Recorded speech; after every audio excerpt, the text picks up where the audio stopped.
Prince and political commentator Nathaniel Ogani. And at 9, it looks as if Donald Trump is about to launch military action against Iran, possibly this weekend, and he wants to use bombers at RAF Fairford. So far, the British government hasn't given its permission. Should it? On your radio, on the LBC app, and Play LBC. Leading Britain's conversation. This is LBC. From Global's newsroom at 7 o'clock, Andrew Mountbatten-Windsor remains in custody after he was arrested this morning. The former prince is being questioned on suspicion of misconduct in public office relating to his time as the UK's trade envoy. Simon Spence, criminal barrister at Red Lion Chambers, told LBC the former prince is being dealt with like any other suspect. The allegations will be put to him and he will either answer the questions or he will choose not to. That's entirely a matter for him, but obviously he has to understand the consequences of remaining silent at interview. The King has released a statement expressing his deep concern and stressing the police have his full support. Robert Hardman is a royal correspondent for the Daily Mail and author of Charles II, The Inside Story. He told LBC Andrew's place in the line of succession will depend on the outcome of the investigation. It's difficult for the monarchy as an institution. It's also embarrassing and difficult for the family. They have, on the other hand, they have weathered more substantial crises than this. I mean, it's certainly the most extraordinary royal development in decades. Today's arrest is not related to allegations of sexual impropriety, but speaking to NBC, Amanda Roberts, the sister of Virginia Giuffre, who accused Andrew of sexual assault, welcomed the news. It feels like this surreal moment, a piece of justice that Virginia has been fighting for this entire time, and we're so proud of our sister right now. Andrew has previously strongly denied any wrongdoing. Grieving families have described 2 funeral directors as evil as they were jailed for 4 years over storing bodies in unrefrigerated conditions. Richard Elkin and Hayley Bell's business in Hampshire was found to contain a decomposed body left for 36 days. Here's Assistant Chief Constable Tony Rowlinson. The majority of the funeral industry get it right. A minority get it wrong. Elkin and Bell got it horrifically wrong. A man's been found guilty of owning an XL bully that mauled his mother-in-law to death. 68-year-old Esther Martin was attacked by Ashley Warren's dog 2 days after the breed was banned. And there's heartbreak for Team GB's women's curlers as they leave the Winter Olympics without a medal. Despite beating Italy in their final round robin, other results mean they can't progress to the semi-finals. In the city, the FTSE 100 has closed down 59 points at 10,627. The pound buys $1.35 and €1.14. LBC weather: showers this evening in the north and east of the UK. Some clear spells elsewhere tonight before strengthening winds bring heavy rain into Northern Ireland and Western Scotland. Lows between 2 and 9 degrees. From Global's newsroom for LBC, I'm Matt Hewitt. This is LBC from Global, leading Britain's conversation with Iain Dale.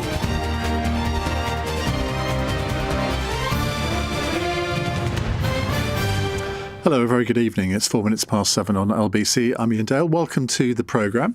As you can imagine, we're going to be talking about the arrest of Andrew Mountbatten-Windsor throughout the first hour. Andy Hughes, our crime correspondent, is with me for the whole hour.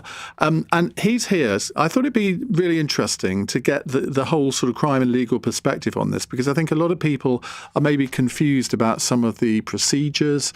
Andrew hasn't been charged yet. He may not be charged. We don't know. But what are the procedures? What do the police have to bear in mind? And what's he actually been arrested for? This whole offence of misconduct in public office is quite an interesting one in that it's different from a lot of other offences. It's much more difficult to prove in a court of law, I understand. So we'll be talking about that. And if you've got questions that you'd like to put to Andy over the course of the next hour, don't call in. We're doing this on WhatsApp or text. So you can WhatsApp on 0345 6060 973. You can text 84850 if you have a question. I think that's the first time in 16 years doing this job that I've said, please don't phone in. But you understand the reasons here. It's very sensitive. We can't have either you or us committing any thing that could be interpreted as a contempt of court. And I'm sure you understand that we have to obey the rules on that. And Andrew has to be treated by the police and by us in exactly the same way that anybody else would who'd been arrested in these circumstances. We'll come to Andy in just a moment, but I thought we'd start off by really asking how we got here in the first place, or how did he get into this position in the first place. Helen Hoddinott, our reporter, is with me as well. Helen, take us through what's exactly happened, not just today, but how in the run-up to this. Yeah, so Ian, much of this story starts back in the 90s when then Prince Andrew was introduced to Jeffrey Epstein through a mutual friend, Ghislaine Maxwell, a British socialite who Andrew had met while she was a student at Oxford University. Andrew, at the time, was a few years out from his divorce from Sarah Ferguson. He was serving in the Navy before retiring in 2001. Now, Virginia Giuffre, who died last year, would later claim that in 2001, Epstein had arranged sexual encounters between her and then Prince Andrew when she was 17. Andrew has always denied any wrongdoing, but those allegations weren't made public for a number of years. And so 2001 was also the year that Blair's government appointed Andrew as special envoy for international trade and investment, representing the UK at trade fairs and conferences all around the world. He was interviewed by CNN in 2008 during a 10-day visit to the US. What you say matters to people. They listen to what you say. The royal family attracts attention. My question is, how do you live with that constant attention? It's a fact of life. If you live in the public domain, you're always going to be under scrutiny. You're always going to be looked at. And as a member of the royal family, which a lot of people know about, perhaps people are interested in what you have to say more than perhaps other people.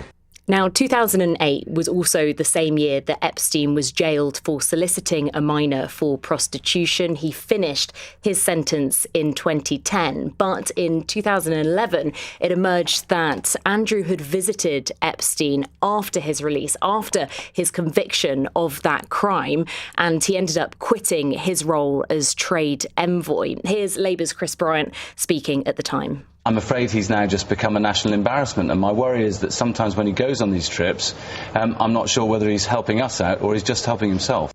Now, later on, Epstein was charged with sex trafficking offences and was found dead in a jail cell in 2019. And Andrew stepped back from royal duties 3 months later after his infamous interview facing questioning from Emily Maitlis. Do you regret the whole friendship with Epstein? Still not. The people that I met and the opportunities that I was given to learn, either by him or because of him, were actually very useful.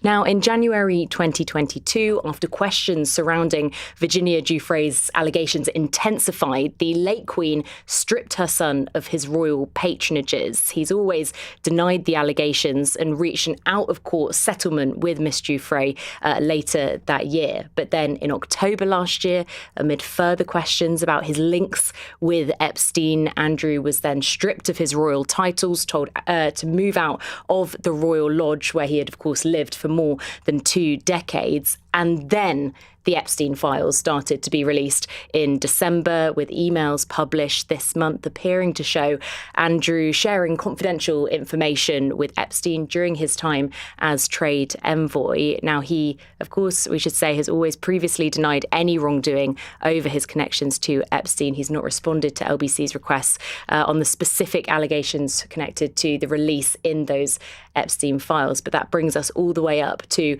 the last few months when things have just completely changed and gathered pace. And these allegations that he's been arrested for, they're all to do with his time as trade envoy, which started, I think, was it 2004? Tony Blair appointed him as a trade envoy. Gordon Brown continued the appointment. And then David Cameron terminated it sometime sort of after the coalition came into power. So all of this relates to that period.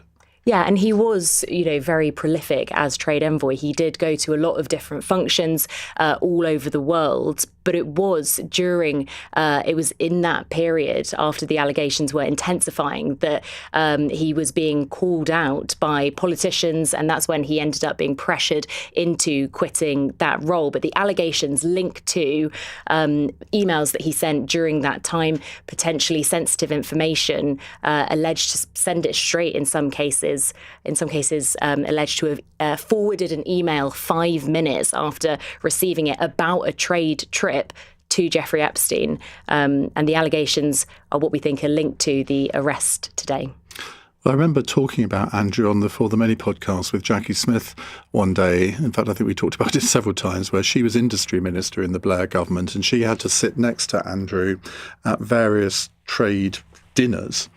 And she said he was the most obnoxious person she'd ever met. And I remember asking him, well, how on earth did he get these trade deals? If he was so charmless and obnoxious, how did he help Britain get trade deals? But I suspect a lot of journalists in the national newspapers are going to be looking into that period and his various relations. Helen, thank you very much indeed. Right, well, let's look at where are we now, because obviously these events took place at 8 o'clock this morning at Sandringham. Shivani Sharma, our reporter, is there. Shivani, I mean, where are we now? Do we know where Andrew is at the moment? Ian, good evening. We don't know precisely. We understand that he's still in custody. There's still police cars parked outside his wood farm property here in Sandringham, and we believe he's been in custody for a number of hours, but he hasn't been spotted. The locals and dog walkers I've been speaking to this evening and this afternoon have seemed completely bemused by everything that's taken place over the last few hours. This normally quiet, green, rural area has become somewhat of a circus with a huge pack of journalists, photographers, police officers, because, as you say, at 8 o'clock this morning, on Andrew Mountbatten-Windsor's 66th birthday, Sandringham became the centre of a police investigation. The former prince was arrested. Thames Valley Police, supported by Norfolk Police, has said it's investigating alleged misconduct in public office, which Helen has just referred to there during the period when Andrew was trade envoy.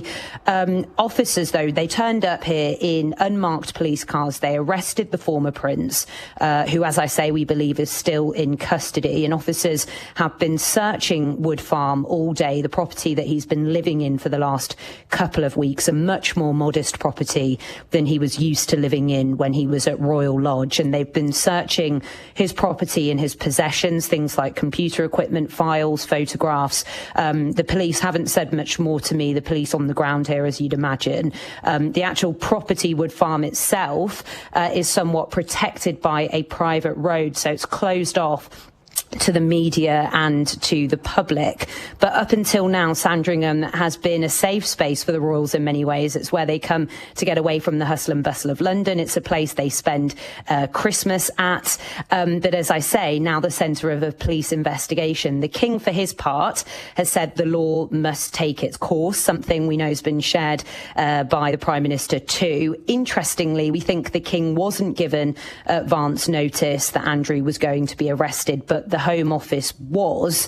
And another key question this evening, Ian, as time is ticking on, as I say, we haven't caught sight of Andrew, is when will he be released? We understand he can be held for an absolute maximum of 96 hours, but it's unclear if he will be released tonight and whether he'll come back here to Sandringham if he does get released tonight.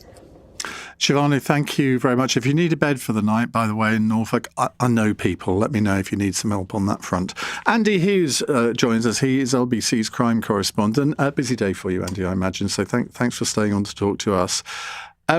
What is misconduct in... I mean, it's an obvious thing. We know what misconduct is, but how is misconduct in public office defined in the law? Well, firstly, I should say any detective will tell you it's one of the hardest offences to prove in a court of law. And there's many boxes to be ticked. The first one is, were they in public office? Well, we know he was because he was the UK trade envoy. That's where it stops being straightforward. They then ask, did they willfully neglect to perform their duty? Now, it's the word willfully that complicates things, certainly in a court of law, because that could be open to interpretations. And if they did they willfully neglect to such a degree as to amount to an abuse of the public's trust? Again, that's open to interpretation, the public's trust. And really, this is the final sticking point.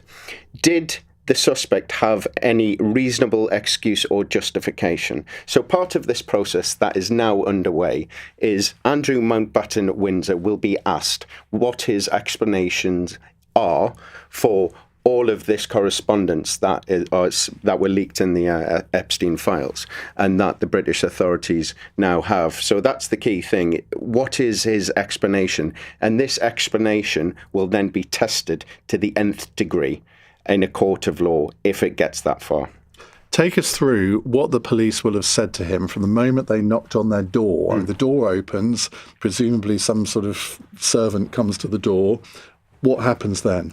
So, as I understand, it was around 8 a.m. this morning where this absolutely monumental image of a convoy of 5 vehicles carrying 8 detectives, I'm told, arrived at the property. These 8 detectives will have assigned one officer to be the arresting officer. This officer then needs to read Andrew Mountbatten-Windsor his rights. He will then be arrested and taken away. He is then taken to a police station, and the process therein is he is led into a custody suite. The custody sergeant will ask the arresting officer what the suspect has been arrested for, and it is only then whether the custody sergeant agrees that the arrest is lawful.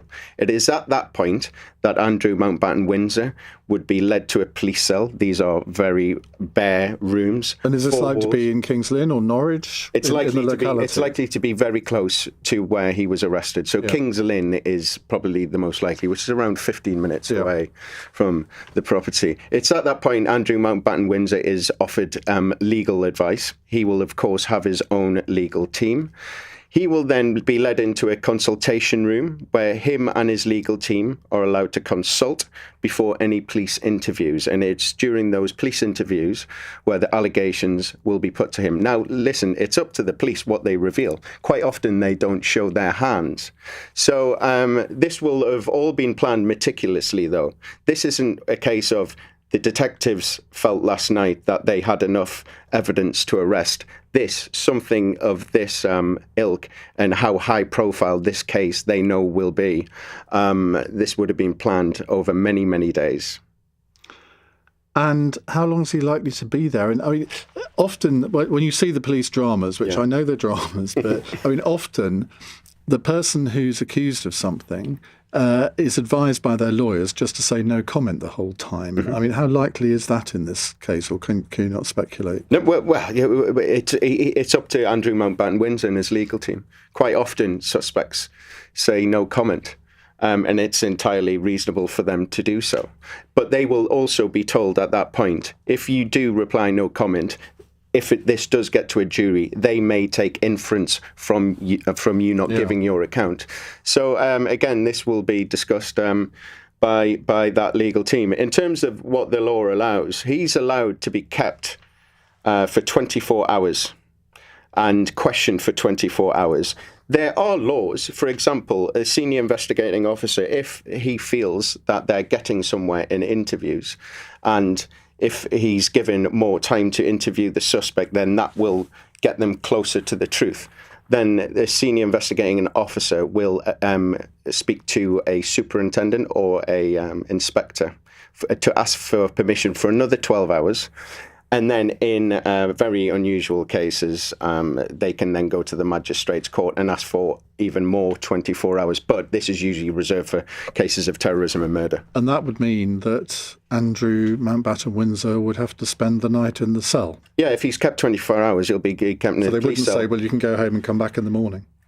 No, he'll be kept. He'll be kept in these police cells. It's just 4 walls, a very small bed, a pillow if you're lucky, and a small toilet.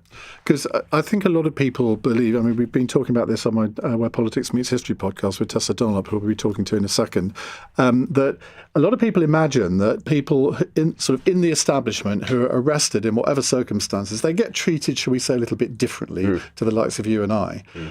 This doesn't seem to be the case here at all. No, not at all. It's clear that they wanted everyone to know that Andrew Mountbatten-Windsor is treated like any other citizen. And really, I was thinking about this before. Yes, it's risky to arrest someone in the royal family, but in this case, it's probably even more risky not to arrest them and invite them in to be interviewed under caution, because that looks like, exactly as you've just said, they're treated differently. Well, if you have any questions that you'd like to put to Andy during the course of the rest of this hour, text us on 84850 or WhatsApp 0345 6060 973. As I said at the beginning, we're not taking calls on this because of contempt of court regulations. You'll understand, I'm sure. But if you have a question, Andy will be delighted to answer it. In a moment, we're going to be talking to the royal commentator, Dr. Tessa Dunlop. You're listening to LBC. I'm Iain Dale. It's 7:21. This is LBC. At TFO.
Dale. Call 0345 6060 973. Text 84850. Alexa, send a comment to LBC. 7:23 on LBC. Before we go to Tessa Dunlop, Andy, you have some breaking news. Yes, we do. This is yet to be confirmed, but we believe that Andrew Mountbatten-Windsor has now left a police station in Norfolk. We have seen an image of Andrew Mountbatten-Windsor. He is laid back in the back of a car, but it is clearly him that can be seen in this picture. So that means he has... Well, we'll wait to hear the update from the police, but the most likely option is that he has been released on bail pending further investigations. I've got this photo in front of me. Admittedly, no one ever looks very good if they have their photo taken in a car, but he looks totally shocked, which I suppose after that experience anyone would be. Tessa Dunlop joins me live from Moldova, the things that she does to get on this programme. Tessa, very good evening. I mean, a massive day for the royal family. Lots of speculation throughout the day. Well, what does this mean for the monarchy, etc., etc.? What's your opinion on the events of the day? Well, the events of the day, very hard for us to speculate exactly what went on when Andrew was arrested up until now, and apparently he's been released, by all accounts, probably or most likely on bail.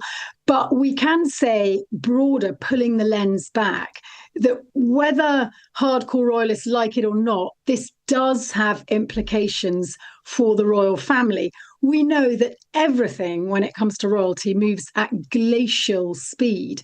So we saw, and you talked about it a lot on your programme, Iain, the tumult that the Labour government, including the Prime Minister, was thrown into in the scrutiny over the back or off the back of this appointment of Mandelson, when it was known he had a friendship with Epstein and was nonetheless accorded the position of US ambassador. And yet we haven't seen any of that kind of level of scrutiny or vulnerability when it comes to the royal family. In fact, if you look at the immediate polling prior to this latest release of Epstein files, Charles was doing pretty well at around 60%. I mean, this is, of course, popularity is relative, and his brother was down there with Vladimir Putin. But I think in the longer term, and like I say, things move always very slowly for royalty. They're not accountable in the same way that elected politicians are. This will have and is having irreparable damage. Let's talk a little bit about his role of trade envoy. Why would he have been appointed to that in the first place? Oh, he was appointed by the Blair administration on, I think, well, it was basically a bit of a sop to the late Queen. The 90s had been a hell of a decade. This was 2001. It's worth bearing in mind, to give him his due, that the current king, then Prince Charles, Andrew's elder brother, was absolutely set against his brother being given the role of trade envoy. Sort of, this is all going to be about chess and women, and that was a gentle euphemism. But nonetheless, the late Queen wasn't a woman to be crossed. Andrew was coming out of the Navy. No one was quite sure what to do with him. And therefore, he was given a role which really played to all his weaknesses. And it should be said on the legal question, of course, we're not allowed to speculate, but just more generally, if we're talking about the role of a trade envoy, one of their jobs is to promote Britain. Let's put on the table what Britain's got to offer. Any bidders, please, etc., etc. So that idea of abuse of public office, always anyway quite challenging legally on several fronts. It's not just about wrongdoing, it's about wrongdoing that leads to the profit of the individual that you've benefited or sent information to, and also you can be done on profiting from that transaction of information, i.e. corruption. But bearing in mind, he is also a trade envoy who's meant to be promoting Britain. So you can see it's in the weeds, this case. It's not cut and dry by any manner of means. Just a little update. He was at Aylsham Police Station in North Norfolk, which is 5 miles from the house that I used to own in North Norfolk. It's not one of the bigger police stations in Norfolk, it has to be said, and quite a drive from Sandringham. I would say that's a good 45 to 60-minute drive from Sandringham. Can you give us any sort of historical context here? Because it's not often that members of the royal family get arrested, is it? No, it's very rare. In fact, we were talking about it today on the podcast. Most recently, Princess Anne convicted under the Dangerous Dogs Act in 2002. I think it was that English pit bull terrier called Dottie, which had worried or bitten a couple of children. A nasty case, but very small fry compared to this ongoing sore, this dripping roast that has been the case of, dare I quote the News of the World in 2011, the prince and the pedo. Incidentally, interesting to note that it was in 2011 he was forced to relinquish his role as trade envoy because of the revelations of his ongoing relationship, etc., with Epstein. So that then came to an abrupt halt. But we then had this extraordinary 8-year sojourn, if you like, when he continued as a working member of the royal family. He was effectively, and I know you take issue with me saying this, Iain, protected by the royal family. Nothing to see here. Move along if you would. I know, because people like me were constantly trying to ask questions and getting nowhere. So the idea that, and I understand the king must be very concerned, and he said that today in his statement, and Williams echoed it, and we've had that word concern, I think, repeated on a loop. Last week they were profoundly and deeply concerned, respectively. But me, and I'm not alone, and they have some work to do in terms of their longer term popularity and endurance. I think we need to see them take accountability. Andrew, 66 years ago today, first child. Yeah, because it's his birthday today, isn't it?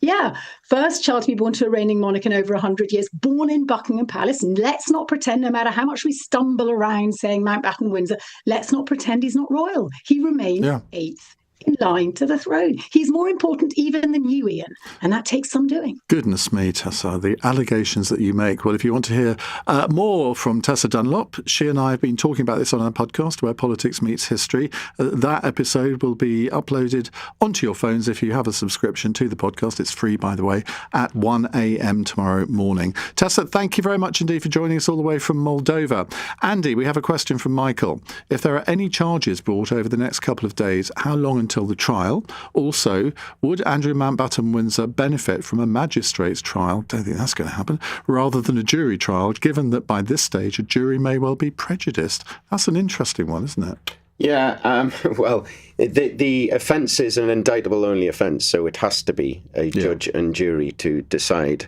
this one. Also, it carries a potential life sentence, so it always has to go to the Crown Court. Now, listen, that is reserved for acts of treason, and when this law was drawn up many centuries ago. But really, realistically, what this offence carries in a court of law, if found guilty, is something around 2 to 7 to 8 years. So that's what the likely sentence will be if proved. I mean, it's almost impossible to speculate on how long it would take for charges to be laid, if they are, because we don't know that they are going to be. But if they are, how long would, on average, it be before it came to trial? Presumably quite a long time. Yeah, definitely something like this. I certainly, in a case like this, it is entirely normal for the investigation to go on many months before any charges are brought.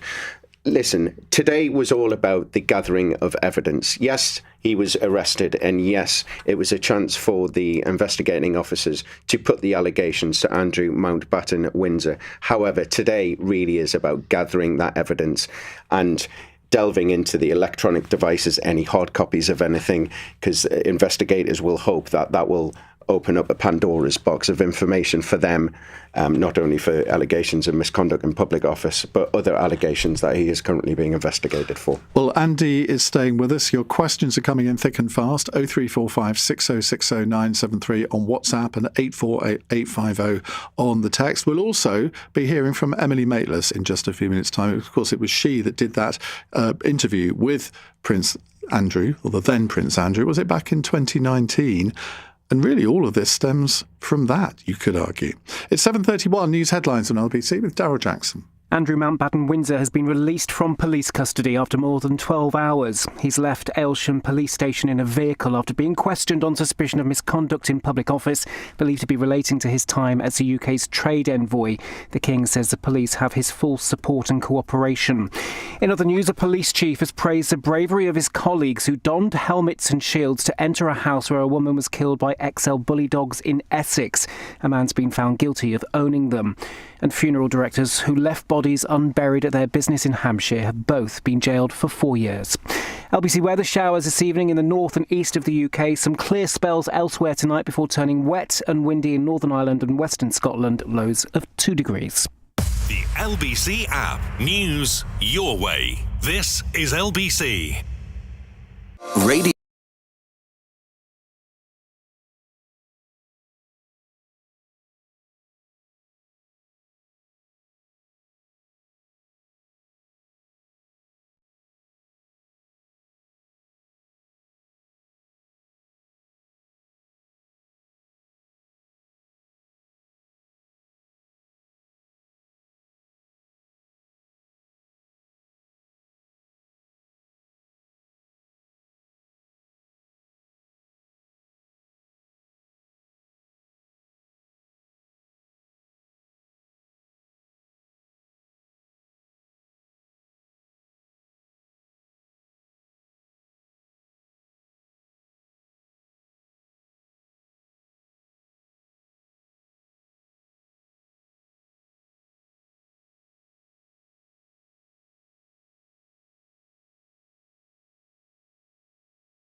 Iain Dale on LBC. Text 84850. 7:34 on LBC. We're obviously spending this hour talking about the big news of the day. We've got Andy Hughes with us here, LBC's crime correspondent, and he's very kindly agreed to answer your questions. I'm glad he's answering the questions, not me, because I can't be held in contempt of court then. I hope. Right, here's one. It's from Irene, who says, will they confiscate his passport if he has one? Well, I imagine he does have one. Well, he will have one. No, is the answer. If someone is charged, then the police have the powers to get someone to submit their passport, especially if they are deemed a flight risk. But at this stage, and given the sensitivities around it, it is extremely unlikely that they will go to the lengths of taking his passport. It really is. That happens at the stage of charges brought. And Martin says, Iain, if there are no charges brought, can he sue the police for defamation? Well, he can sue the police for wrongful arrest. That's what he could sue the police for. How often does that happen? Well, more than you think, actually. It's just not as high-profile cases as this. It's something quite... there's been a few landmark cases in the past few years where someone has been arrested and even charged, and then it was later found out for them to be wholly innocent. And but what usually happens in a case like this is it is settled at a very early stage. But yes, it's possible if no charges are brought that he will. Interesting. Right, more questions to Andy. 0345 6060 973 on WhatsApp or 84850 on the text. Now, as we all know, the question surrounding Andrew prompted one of the most astonishing hours of television any of us have ever seen, when he sat down with Emily Maitlis for BBC Newsnight late in 2019 and was asked about the allegations made by the late Virginia Giuffre. She described dancing with you and you profusely sweating. There's a slight problem with the sweating because I have a peculiar medical condition, which is that I don't sweat, or I didn't sweat at the time. Really? Emily is, of course, now one of my colleagues here at Global, co-hosting the News Agents podcast. James O'Brien got her reflections on today's arrest this morning. That interview was 6 years ago. Yeah. You know, it was a long time ago. So in a way, we've all kind of been, we've kind of been at the point of expecting something to happen. But I think what we are learning is actually how critical the release of the Epstein files have been to all this, because allegations of sexual abuse, notoriously hard to prove. I mean, isn't that the pain that so many of the victims have had right the way through, that they have not been believed, or they've not been listened to, or they've literally been called liars, and they've been called frauds, and they've been called money grabbers. And I guess there is an irony in a way, isn't there, that this has all happened so quickly in the last 3 weeks because of what looks to be, and obviously, that all we know is what is alleged. It looks to be an email chain that traces, what Andrew Mountbatten-Windsor was sending to Epstein, involving trade or trade deals or stuff that were basically part of national security. Well, both big breakthroughs, for want of a better word perhaps, to do with that, both the Mandelson and the Andrew Mountbatten-Windsor story, to do with the alleged passing of information, potentially sensitive information, to the paedophile, not to do with, as you remind us, with the other allegations that surround certainly Andrew Mountbatten-Windsor and obviously the dead financier Jeffrey Epstein. And those investigations continue. 8 forces joining the Epstein files investigation. To sort of nudge you into the arena of opinion and speculation, how significant have the desperate attempts of the White House to downplay, to keep secret, to continue, of course, to misrepresent what is contained within them from Donald Trump himself? How big an obstacle to justice do you think that has been? Or let's say to progress, because we don't know what justice means in the current context. I would say that there is a sort of trend emerging now, which is every time Trump tries to silence somebody or shut something down, it just becomes bigger. Whether it's politicians appearing on the Stephen Colbert show, whether it's the freedom to look at the Epstein files, whether it's the way journalists are talking, the way universities are teaching. Every time Trump focuses on something, in order to shut it down, we sort of turn around and go, hang on, maybe we should be looking at this a bit more closely.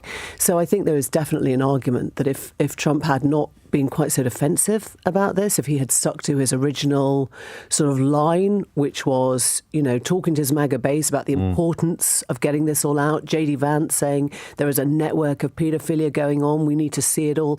I think it wouldn't sort of sit so starkly with what has been happening in the last 6 months in the White House.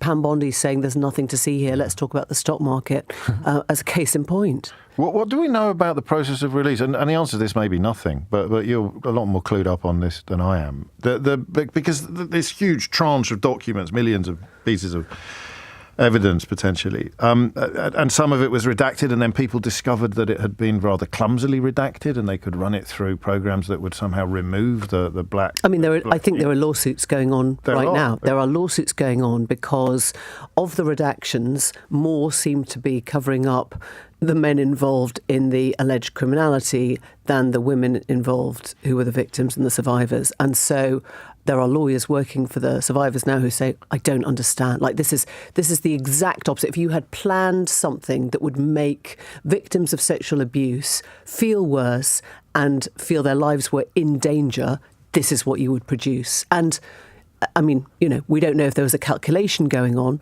but it's not entirely impossible that somebody was doing that to shut them up once again. Stuff appeared and then disappeared and then appeared again. I mean, there certainly looked to be a finger on various buttons, didn't there? And still. Well, I mean, I spoke to Sky Roberts, who is Virginia Giuffre's brother, who has been campaigning on her behalf. I mean, even more intensively, clearly, since her death by suicide last April. And one of the things he says is, it's all there. If you want to see the names, you look in the files. The FBI took a deposition from Virginia Roberts, as was. She named 40 men, in those articles. It's all been written down. It's all there. If there was a curiosity, an appetite to actually go and pursue potential criminality, investigate criminality, they could. Well, take it back to the personal briefly, if I may. Why do you think you are so gobsmacked by it? Is it because we are not deferential people? Well, ideally journalists. No journalists are deferential people. But we are British. We did grow up in this country where the royal family is the very pinnacle of the population pyramid, whether you like it or not. It is something that history books. It just hasn't happened before, James. Exactly. You go back to Charles I. You go back to a sort of essentially a new era with Charles I, the end of the monarchy, and Oliver Cromwell to find anything sort of remotely similar. Now, I think one of the reasons I'm gobsmacked is because there is something very personal in this as well. And we talk a lot about people's sort of state of mind and health and all the rest of it. And I suppose I do feel, I feel concern, actually, as I'm watching this story unfold. And I suppose that two things can be simultaneously true, that it can have been a long time coming. It can have been, one of the sort of texts I got this morning from a former colleague, just said, finally. We, in one way, a lot of us have been expecting this to unfold. But when it does, there is somebody at the centre of it, and it is a father, and there are children, and there is a mental health question. And I suppose that's what's sort of holding me back a bit and saying this is a pretty serious moment. It's a grave moment. It's not a sort of jumping up and down moment. Emily Maitlis there, speaking to my LBC colleague James O'Brien this morning. And you can, of course, listen to more of Emily, John Sopel and Lewis Goodall talking about this on their Newsagents podcast today, which also features Andy. This is all very incestuous, isn't it? And you have your own podcast. I do, The Crime Agents. We've done a special episode today as well. Right. Now you have some breaking news. I do, yeah. So Andrew Mountbatten-Windsor has been bailed while under investigation. This means he is now being released from a police station in Norfolk. Thames Valley Police confirmed that searches at the property in Norfolk have now concluded, But the searches in Berkshire are still underway, and the force will not make any further statements or hold any press conferences on this matter. So now Iain begins the very long and arduous journey of trying to find evidence on the searches that were conducted today. Is it surprising that he was only in custody for, what, 12, less than 12 hours? Not at all. In white-collar crime cases like this one, it is very normal for a suspect to be brought in for preliminary interview, where the offences are put to them. They will be given a chance to respond to those with their lawyer. But really today is all about, as I said earlier, gathering that evidence from those two searches, one still ongoing as we speak. Well, I can guarantee you what is going to be on the front page of the newspapers tomorrow, and it'll be that photograph which you and I have just seen, but I don't know whether it's got any wider at the moment, but it's a pretty hideous photo of Andrew slouching down in the back of a car, leaving the police station. Right, let's take a couple more questions. If you have a question, 0345 6060 973, that's the number to WhatsApp, or you can text 84850. Graham in Bushy says, if he is charged and there is a trial, will it be with a jury, as David Lammy is looking to abolish juries for certain cases? And how could you guarantee a fair trial with jury members being prejudiced against him or just anti-royalist? Well, this is a great question. Really, if there is an offence under David Lammy's reforms, if an offence has a potential prison sentence of more than 3 years, then it will be tried by a jury. Now, this is an offence that you could potentially get less than 12 months for, but realistically, you're going to get a longer sentence. So you would assume, and given how high profile this case will be, it would be tried under a jury. The second question is, in a way, more interesting, right? How can he receive a fair trial, given what people know about him and everything that is out there and all the allegations that are against him? This is something that happens in all high-profile cases, but what usually happens is if a well-known person from the northeast, for example, is on trial there, they would just move that to a different part of the country. That doesn't apply here because he is known all over the world. So, that is certainly one for the justice. And we don't have the vetting of juries like the Americans do. Yeah. So the prosecution or defence can't object to a juror. No, not at all. It will just be 12 random men and women from whichever location they decide to hold a trial in, if it gets that far. Well, presumably it would be the Old Bailey, wouldn't it? An offence like this, you would assume, but again, if it gets that far. OK, more questions to Andy in just a moment, and we'll be talking to the author Nigel Cawthorne. It's 7:47 on LBC. This is LBC. I'm going to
LBC. Let me tell you who's on Cross Question at 8 o'clock. We have Rachel Cunliffe, Senior Associate Editor of the New Statesman. Keith Prince, Reform UK member of the London Assembly for Havering and Redbridge, who defected from the Conservatives after 49 years as a Tory member. Caroline Russell is a Green Party member of the London Assembly. And Nathaniel Okani is a political commentator. They will be here from 8 o'clock to answer your questions. Not answer your calls, though. Everything on WhatsApp, please. 0345 6060 973.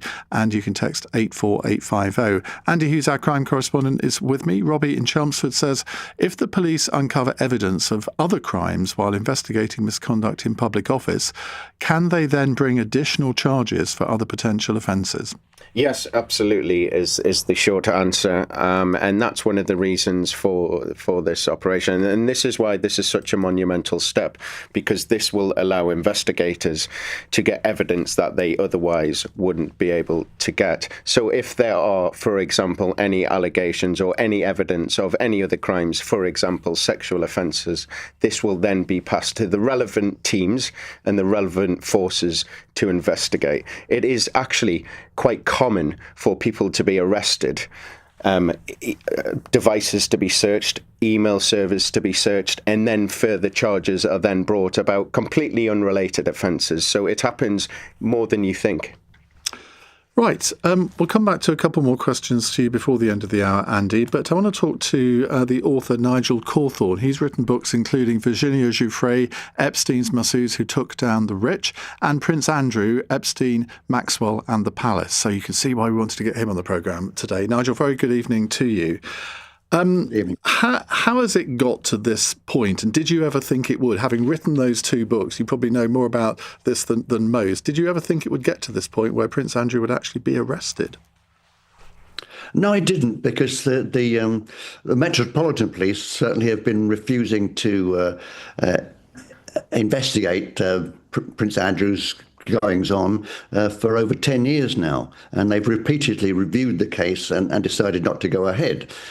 So yes, I'm more surprised than anyone, I think. But obviously, if there are charges, they're going to relate to his time as trade envoy rather than what you will have written about in the Virginia Giuffre book. Do you think that it is now possibly inevitable that there will be charges as a result of his actions there? Well, I did write in my book about Prince Andrew Epstein and the Palace. I did write about his misconduct as a trade envoy there too.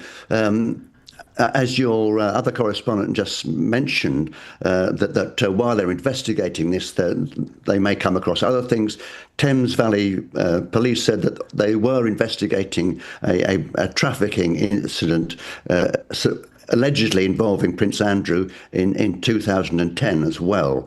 So those may be questions that he was asked this afternoon. What are the implications, do you think, here for the royal family more generally? Well, it's not looking very happy, is it?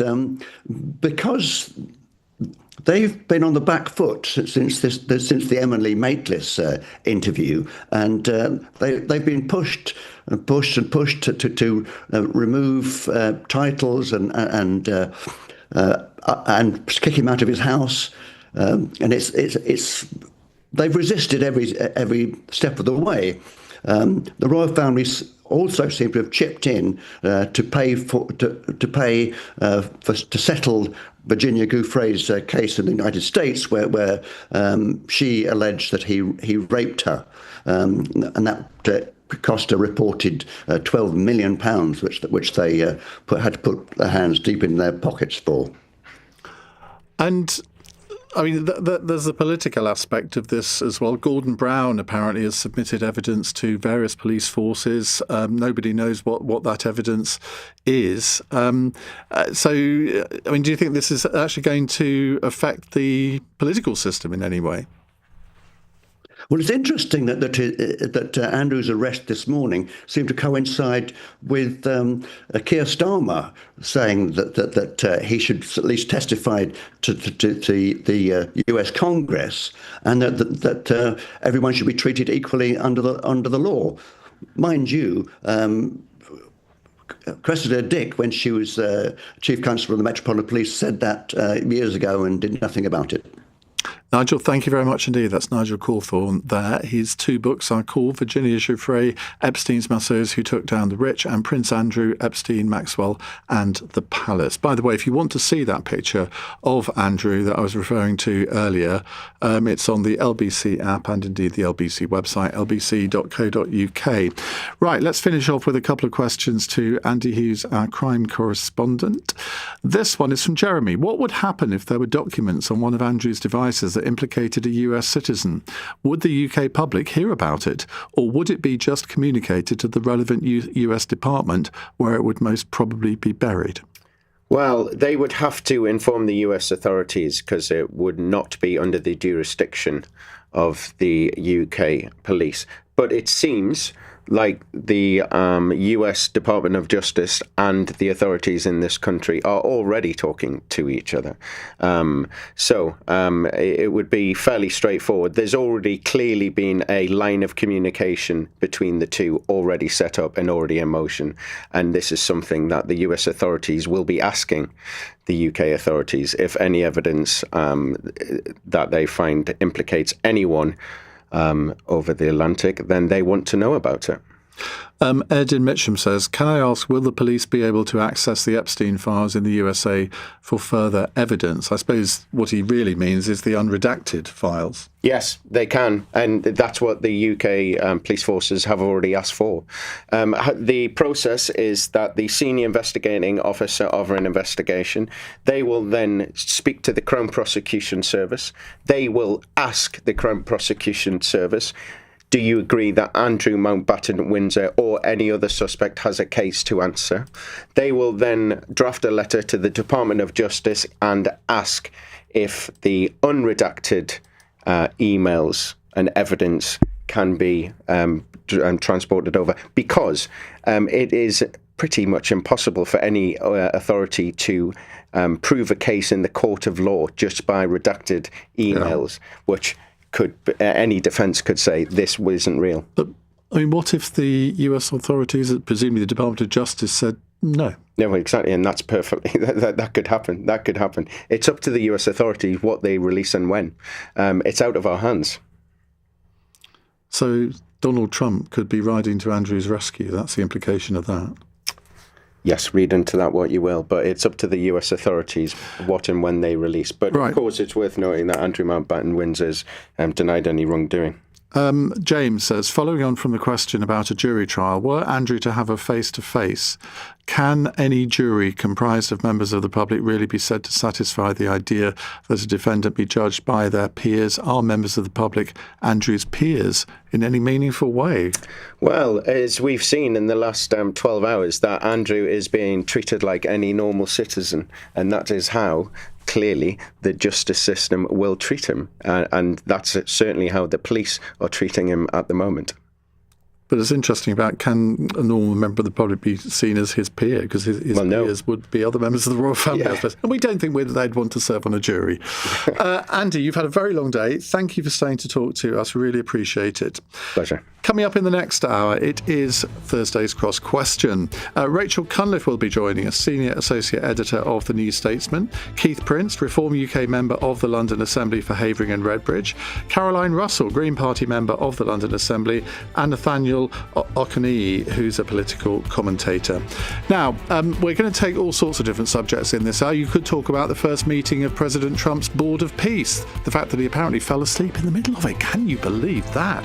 The fact that Donald Trump is rumoured to be wanting to take military action against Iran, and he wants to use a British base to send bombers to Iran, but the British government so far haven't given permission. You might want to ask about that, or all sorts of other things too. On your radio, on the LBC app, and Play LBC. Leading Britain's conversation. This is LBC. From Global's newsroom at 8 o'clock, Andrew Mountbatten-Windsor has left police custody tonight after he was arrested this morning on suspicion of misconduct in public office. It's believed the allegations relate to his time as UK's special trade envoy. Andy Hughes is LBC's crime correspondent. Today was all about the gathering of evidence. Yes, he was arrested, and yes, it was a chance for the investigating officers to put the allegations to Andrew Mountbatten-Windsor. However, today really is about gathering that evidence. Well, we have had an update from Thames Valley Police this evening that Andrew has now been released under investigation. They also confirmed that searches in Norfolk have now concluded. In other news, funeral directors who left bodies to decompose at their funeral business in Hampshire have both been jailed for 4 years.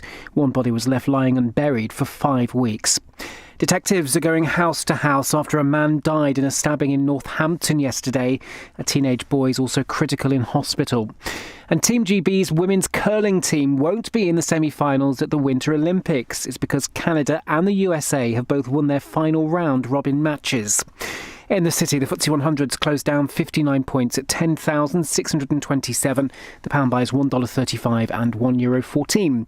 LBC weather showers this evening in the north and east of the UK. Some clear spells elsewhere tonight before heavy rain moves into Northern Ireland and western Scotland. Lows of 2 degrees. From Global's newsroom for LBC, I'm Daryl Jackson. Taking antibiotics when you don't need them puts you and your family at risk of a longer and more severe illness. Always take your doctor's advice. Search NHS antibiotics. You saw me, walking along the beach. You watched me turn round the headland, and the tide, it cut me off. The rocks were wet, too wet to climb, so I panicked. But you didn't. You dialed 999 and asked for the Coast Guard. Coast Guard.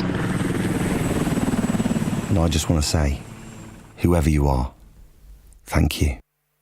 In an emergency at the coast, call 999 and ask for the Coast Guard. I'm a real snack monster. But Mum and Dad says all that munching isn't good for me. Around half the sugar we eat comes from unhealthy snacks and sugary drinks. If you want to change from a snack monster to a snack star, search Change for Life for loads of healthy snacking ideas. This is LBC from Global. Leading Britain's conversation, Cross Question, with Iain Dale. Hello, a very good evening and welcome to Thursday's Cross Question with me, Iain Dale. On our Cross Question panel with me, sitting to my left, Caroline Russell, Green Party member of the London Assembly. Next to her is her colleague from Reform UK, Keith Prince. He defected from the Conservatives after 49 years as a member of the Conservative Party. We might ask him about that in a moment. Rachel Cunliffe is Senior Editor of the New Statesman. Sorry, Senior Associate. I promoted you there, didn't I? Senior Associate Editor of the New Statesman. And next to her is making his debut on the programme, Nathaniel Ogani, who is a political commentator. So they're here to answer your questions. Slightly different format tonight for the reasons you'll understand, given the Prince Andrew situation, or former Prince Andrew situation. We only want questions on WhatsApp on 0345 6060 973 or on text 84850. 0345 6060 973. Text 84850. Cross Question. Watch live on both Global Player and the new LBC app. This is LBC. 4 minutes past 8. Now, before we kick off our discussions today on Cross Question, for anyone just joining LBC, and I know people are tuning in all of the time, I just want to update you on what's happened today. Andrew Mountbatten-Windsor, formerly Prince Andrew, has now been released from custody, from police custody. He was arrested this morning on suspicion of misconduct in public office. Well, LBC's reporter Shivani Sharma is in Sandringham for us. Shivani, what's the latest that we know at the moment?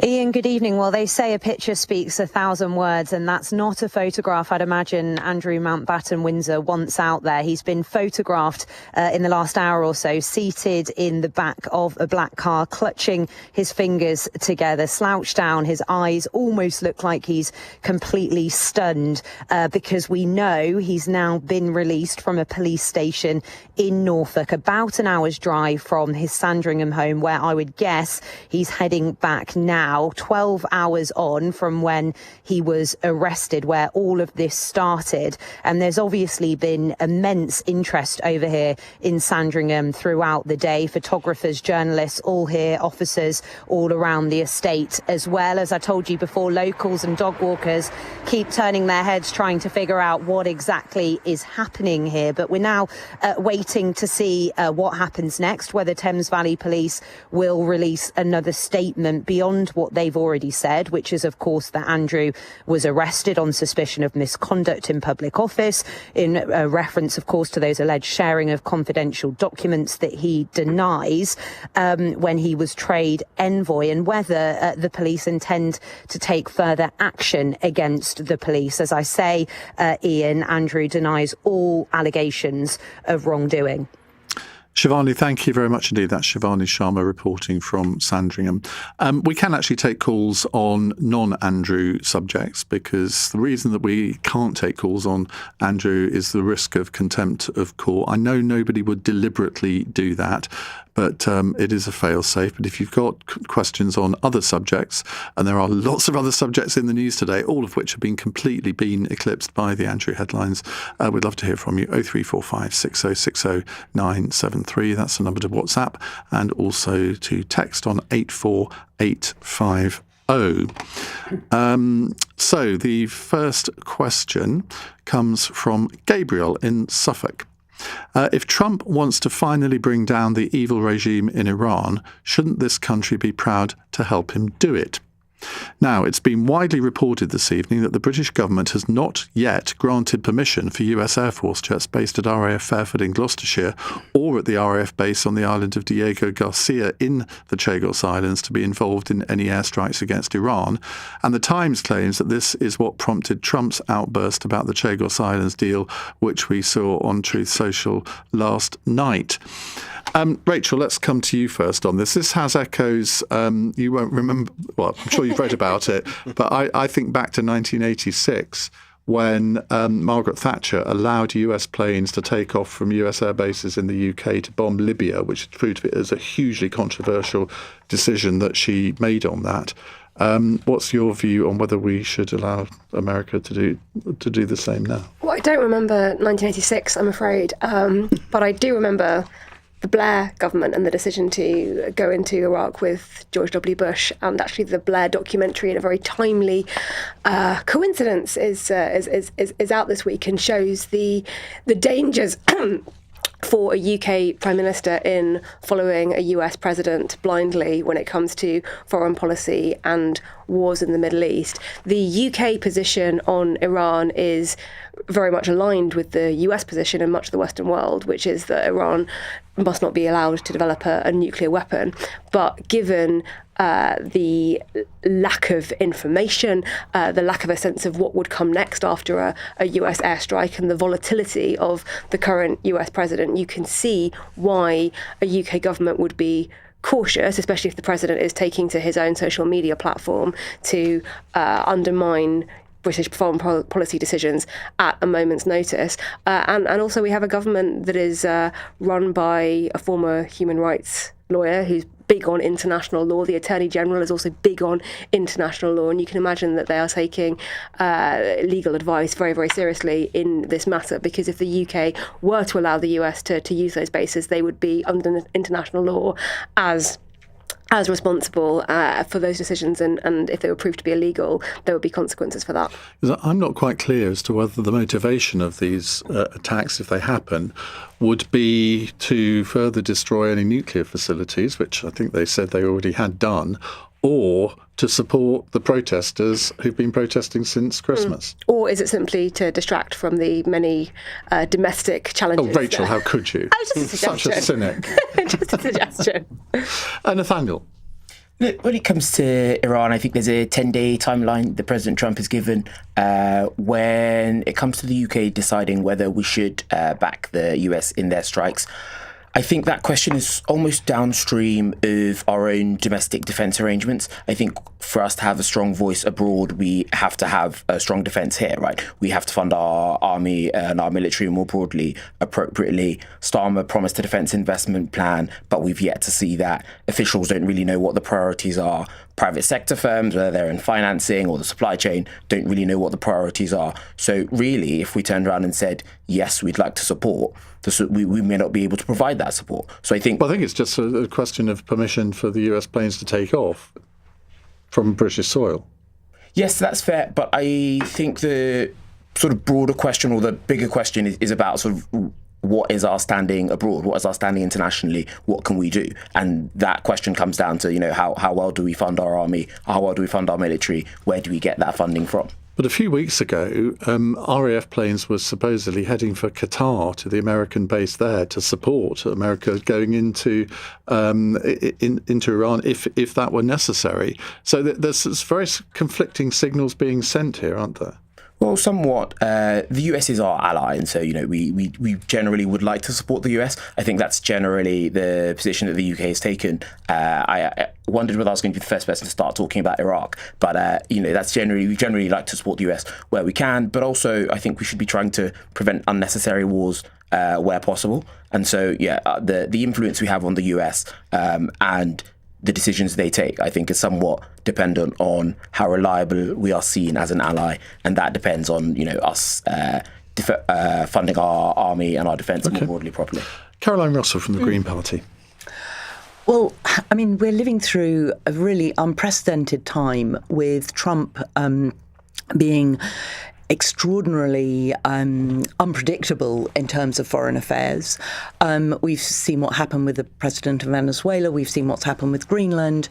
And I think the UK should be playing absolutely no part in any of Trump's kind of, Rachel, you said it was about a distraction. It absolutely feels like Trump is using foreign policy as distraction from what's going on at home. And the Greens, we don't like war at all. So anything to prevent more destruction, destroyed communities. I mean, the idea that the UK would give permission is really troubling. Let me put it to you from the point of view of an Iranian protester, somebody who's been bravely protesting against the regime in Iran. We know that 40 to 50,000 people have been killed by the regime. I think I, as a protester, would be feeling very let down, like I would have been 20 years ago when the West didn't come to the protesters' aid. I mean, do we not owe them something? Are you saying that sort of the US going in and bombing Iran is actually going to be it depends what they bombed. And helpful? If they took out all of the Revolutionary Guard posts, I think that probably would be quite helpful. The precision that you're talking about is never what actually happens in the reality of war on the ground. And I think, the moment that you start fighting wars, then you get into an escalation of conflict. And so I think we should be doing absolutely everything possible. I think we should be doing everything possible to prevent conflict. But that just lets a brutal regime get away with anything they want to do, doesn't it? Well, who are we to be saying exactly, what Iran should or shouldn't be? Well, you're perfectly happy doing. To say what Israel should be doing or not doing. Oh, Iain. I mean, look, this is we've got We've got a situation where we have a president of the US who is being pretty erratic in terms of the things they're doing. And I think to be weighing in behind that kind of erratic behaviour is really worrying. Okay. And I think they should be thinking very carefully before allowing it. Keith Prince. Thank you. I think Trump is doing what he always does. He's looking for a deal. He said that. We can make a deal. Let's make a deal. But they've just been in discussions with Iranian representatives in Geneva, and the Iranians came out of that saying, we think we're on the way to some sort of deal. Well, how would that help by bombing? Well, he's not saying that he's going to. He's saying he will bomb them, or he's implying that he will bomb them if they don't come to the table and have a deal with him. That's how he does business. You know, the tariffs. I'm putting on 100% tariff on this business or this country, and they come in and they do a deal. He's a deal maker. He's looking for a deal, and if he doesn't threaten to annihilate them, he doesn't think they're going to come to the table.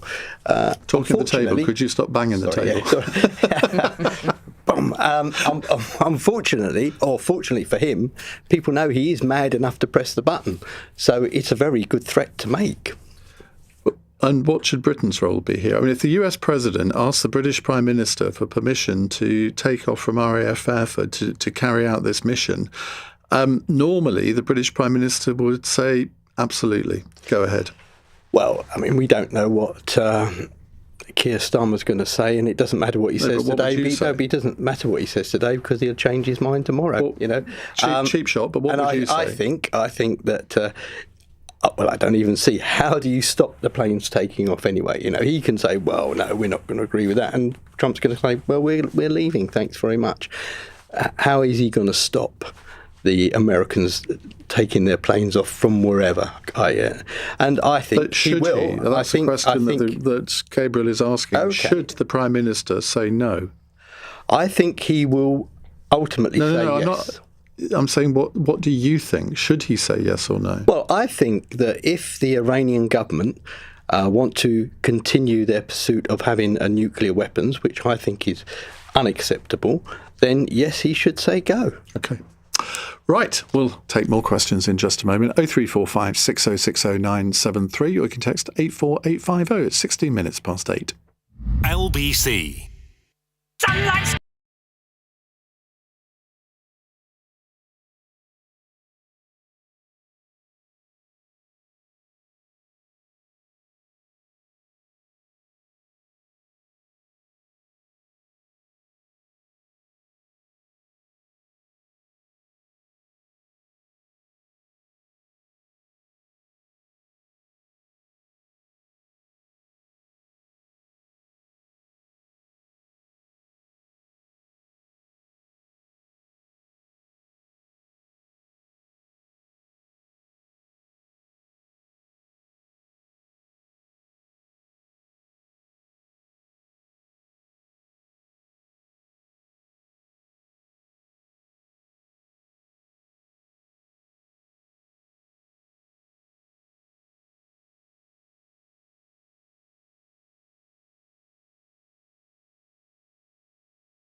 Question with Iain Dale. Watch live on our free Global Player app or the LBC app. 18 minutes past 8. Some more breaking news. This is the moment you've been waiting for, ladies and gentlemen, because we can hear Donald Trump giving his reaction to the arrest of Andrew Mountbatten-Windsor. Well, you know, I'm the expert in a way because I've been totally exonerated. That's very nice. I can actually speak about it very nicely. I think it's a shame. I think it's very sad. I think it's so bad for the royal family. It's a very, very sad. To me, it's a very sad thing. When I see that, it's a very sad thing. To see it and to see what's going on with his brother, who's obviously coming to our country very soon, and he's a fantastic man, the king. So I think it's a very sad thing. It's really interesting because nobody used to speak about Epstein when he was alive, but now they speak. But I'm the one that can talk about it because I've been totally exonerated. I did nothing. In fact, the opposite. He was against me. He was fighting me in the election, which I just found out from the last 3 million pages of documents. It's been totally exonerated. News to me.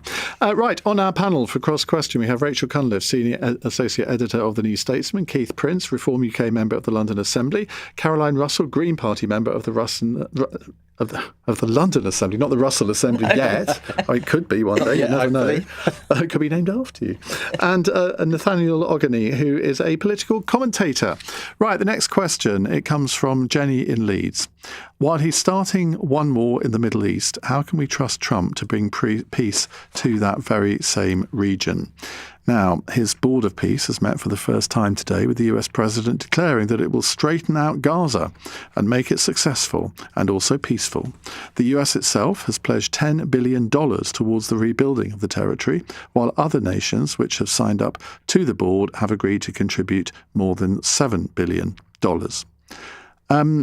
Keith, the Board of Peace, do you think it has any reason for existing, and do you think it can ever be successful? And can he really bring peace to the Middle East when, as the questioner says, as Jenny says, when it looks as if he might be starting another conflict there? I thought it was set up so that he'd win the Nobel Peace Prize. Is that not the reason for it? Don't ask me. Oh, well, I don't really see what this Board of Peace will achieve. Over history we've seen different organisations claiming to fight for peace. I don't think it works. I just think it's something that Trump wants to do. I honestly think he's upset that he didn't get the Nobel Peace Prize, and he thinks that this will be how he achieves that end. Caroline, I imagine you might agree with that. I mean, Trump should just stop meddling. It's the kind of, the but self-determination. He did bring about the ceasefire, didn't he? I mean, he brought even about his worst enemies. Although it's not 100%, there's still things happening. I mean, it's not kind of the ceasefire seems to come and go. It's a better situation now than it was before. It is a better situation than it was before. But I just think that that Trump should be focusing on what's happening in America rather than kind of moving off all over the world, trying to control things. But that's what people say about Keir Starmer, that he's spending too much time abroad. But that is part of the role of either a prime minister or a president. And if the American president doesn't do that, that's a bit odd. Keir Starmer's not setting up a Board of Peace to try and dictate what happens to rebuild Gaza and to kind of see what happens, how they sort of take things forward. It is I think that kind of arrogance of thinking that you can just, sort out Iran, sort out Gaza. Well, according to him, he's sorted 8 conflicts. Well, and you've said it. I mean, it's. Has he really sorted 8 conflicts? Well, I think it's arguable. One or two of them, I think exaggerates the case, but it's certainly arguable that on several he has actually made an impact. Well, maybe it's the most extraordinary strategy of confusing everyone and that actually kind of dumbfounds people into taking action. I don't know, but Nathaniel. Well, I think we need our people in Washington sort of in Trump's ear, influencing, pushing him in the right direction, pushing him away from any unnecessary escalation. Equally, as I said before, our influence is sort of downstream of our investment. If we invest in our power abroad, if we invest in our military and our defence, then all of a sudden our voice is heard on the world stage. We can encourage the US to take a stance slightly closer to ours. But in terms of the question, which was, while he's starting one war in the Middle East, how can we trust Trump to bring people a peace to that same region? What's your answer to that? He's ended some wars. I hope he ends some more. I think we can all agree with that. Yeah, of the 8 conflicts, I think some of them are conflicts that miraculously he managed to end before they'd actually kicked off, which I guess is what you want, preemptive peace. But you do have a sort of, you have to deal with Trump's very, very short attention span. So the year began, I know this feels like years and years ago, but he began with a coup essentially in Venezuela, in kidnapping or arresting the Venezuelan president, not interacting in any way with the opposition leader in Venezuela because she got the Nobel Peace Prize. Which she then gave to him. Which is not how it works. So actually Keith's point that why has he set up this Board of Peace, it's because he wants the Nobel Peace Prize, I think is spot on. The Board of Peace itself seems like a sort of weird carbon copy sort of shadow version of the UN, but one where Trump has invited other countries to buy their way onto it. I don't believe the UK is part of it, because Yvette Cooper said, well, where's this money going to? You know, we're not going to stump up that however many million it was, which I think is the right solution. And then we had the whole Greenland situation where you had all of Europe trying to get the message through to the White House. No, you can't just seize a territory that is sovereign just because you think it would look nicer on a map if it was coloured in the same colour as the USA. And to go back to the question we were talking about before the break about whether or not Starmer should allow the US military to use our air bases, I think that what that shows is that we do actually have leverage. And so next time Trump goes, I want to take Greenland, you, the UK, can't do anything about it, we can say, you know, there's air bases that you want to use. Actually, maybe this is a partnership. I mean, it's not an equal partnership, but it is a partnership. And maybe that would have some kind of impact, because we know that Donald Trump only really responds when other countries stand up to him. I was watching an interview with Boris Johnson the other day on, I think, a foreign TV station, and it seemed, from what the interview was saying, that it was Boris Johnson that talked some sense into Trump over Greenland. I mean, the world just gets more bizarre every day, doesn't it? Right, let's go to Marshall in Gillingham, who says, that by-election coming up in Manchester is being touted as a very close fight between the Greens and Reform, with the big party is becoming pretty irrelevant. Why is this happening? Now, the Huffington Post has reported today that Green Party activists believe there are fewer than 100 votes. They are fewer than 100 votes behind Reform UK in the Gorton and Denton by-election, which will be held this time next week, based on having knocked on more than 13,000 doors across the constituency. Now, before we start our answers on this, can I please ask you not to name any of the candidates? Because if you do, I then have to recite the list of all 50, and you'll never be invited back. How much is it worth? I mean, a lot of people are now saying, though, that Labour are going to hold it. And there's a UK polling report today, so they reckon Labour are going to poll it with a much reduced majority. Caroline? Well, it's, I mean, am I allowed to talk about our candidate? You can say, you can't talk about the candidate, you can talk about the party. Okay. So I think we've been running an incredible campaign. The energy on the ground is extraordinary. I'm going tomorrow and Saturday, so I'll see it firsthand. I haven't seen it recently, although I have been experiencing door knocking in London, where the political weather has just shifted absolutely fundamentally.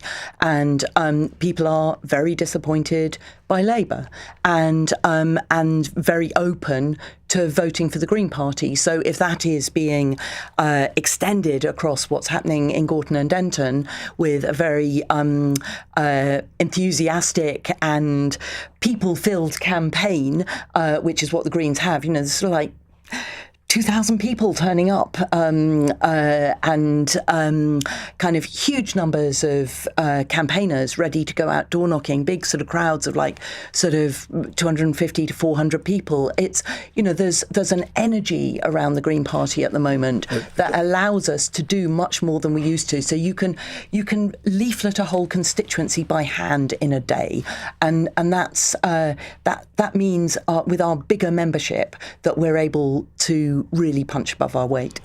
It reminds me of that old Willie Whitelaw maxim, going around the country stirring up apathy, 400 Green campaigners in Gorton and Denton. I don't know if you saw, I saw an Owen Jones clip on Instagram today where he was going around the constituency interviewing people, and this woman said, well, I'm not voting Green. And he said, well, why not? She said, because I was in a cafe the other day and there were some Green supporters in there and they walked out of the cafe without closing the door. Yeah, well, that's Would you like outrageous. to apologise for your colleagues, Caroline? I would absolutely apologise for people walking out of a cafe. If it's a cold day and you're in a cafe and someone walks out without closing the door, it's very annoying. It's worth looking at on Owen Jones' Instagram. It's hilarious. Rachel, now, I don't know if you've been covering this by-election yourself. You have, right?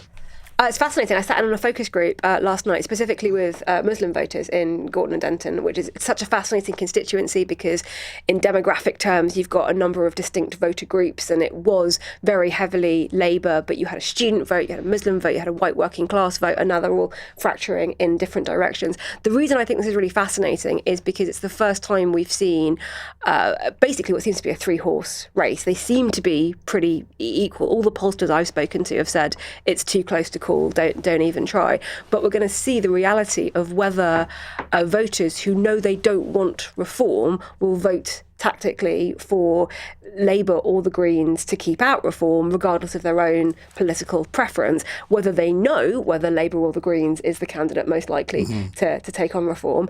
And that's going to do, I think that's really going to shake up Westminster, depending on how that result goes, and all the parties' strategy of whether this anti-reform tactical vote will emerge. And if it doesn't, they go back to the drawing board. So what's your conclusion from what you've been hearing, reading? I'm not going to try and call it, but I think Labour are in real trouble, and I think they are relying very heavily on you're terrified of a reform candidate getting in here, aren't you? You're terrified of a reform government, therefore vote for us, we're the only ones who can keep them out. And the Greens are doing a very good job of going, actually, that's not necessarily the case. Nathaniel, why do you think it is that from the question from Marshall, that the Greens and Reform are becoming so popular? Is it just a plague on the two old parties? Well, so I think it's a stick or twist. I think that's basically how people have divided themselves. Some want to stick, and that will be whether that's the Tories or the Labour, the largest two parties. And then others go for the twist option, let's flip the table, let's roll the dice, let's see how things go. So I think it's about the stick or twist choice that people make. When it comes to the Reform, I know that they're on about 30%, so they're about double what Labour are nationally. You have, I think, four parties in that sort of 15 to 20% band. The Conservatives are in there as well. So you do have a sort of congestion in that middle sort of mid-teens band of politics, and Reform are sort of the outstanding party. But they have been at 30% for quite some time now. They've sort of plateaued since late last year, maybe November, December. They've been at that. And so it's probably too early to say that their vote share is softening, but I think if they stay at that, there will be questions. There are also questions if they can sort of hold on to that for the next 4 years or 3 years until you have an election. Nigel Farage consistently says we'll have one in 2027, but I'm yet to meet anybody else who believes that's the case. Keith? Well, isn't politics interesting again? It used to be certain... When has it not been? Well, yeah, it used to be certain constituencies, that's a Labour constituency, certain other seats are Conservative constituencies. You might find the odd Lib Dem, but there used to be safe seats and marginal seats, and now it's all up in the air, isn't it? And the interesting thing on this by-election is, yes, it could be held by the left if they unite around one party, but actually I don't think we know which party that should be. Is it the resurgent Greens? Are they the people who are going to actually keep the nasty Reform people out, or is it the Labour Party that are going to keep? You're calling your own colleagues nasty. Well, that's what they're saying. I love my colleagues. I love everybody, but this is the thing, isn't it? They may coalesce around one left-leaning party, but do they know which one to coalesce around? And Caroline, how can you sort of persuade people that we are the ones to coalesce around when it seems to be roughly level pegging with Labour? I think Rachel said something really clear, which is that Labour are saying, vote for us to keep Reform out, and that is not a message of hope. And the Green Party is talking about, what the problems are. The cost of living crisis, the fact that bills are going up, all the stuff that everyone is living with every day, day in, day out, and talking about hope and doing things differently, and I think more and more people are picking up on that message of hope and will run with it. Right, more questions from you in the next half an hour. 0345 6060 973. It's 8:33. Let's get the news headlines from Darryl Jackson. Police say Andrew Mountbatten-Windsor has been released under investigation following his arrest earlier today. He was being questioned on suspicion of misconduct in public office. The former Duke has always denied wrongdoing. Grieving families have described two funeral directors as vile and evil as they were jailed for 4 years over storing bodies in unrefrigerated conditions. Richard Elkin and Hayley Bell's funeral business at Gosport in Hampshire was found to contain a decomposed body left for 36 days. And the Foreign Secretary's described the imprisonment of a Sussex couple in Iran as totally unjustifiable. Lindsay and Craig Foreman have been jailed for 10 years on espionage charges, which they deny. LBC weather showers this evening in the north and east of the UK. Some clear spells elsewhere tonight before heavy rain moves into Northern Ireland and Western Scotland. Lows of 2 degrees. This is LBC.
Question with Iain Dale on LBC. 8:36 on LBC. With me on the panel, Rachel Cunliffe from the New Statesman, Caroline Russell, Green Party member of the London Assembly, Nathaniel Ogany, who is a political commentator, and Keith Prince, who is Reform UK member of the London Assembly. Now, you defected to Reform in October after 49 years of being a Conservative Party member. Why? Well, I don't like to think of it as being a defection, more of an upgrade, really, to be honest, Ian. That's the phrase I prefer to use.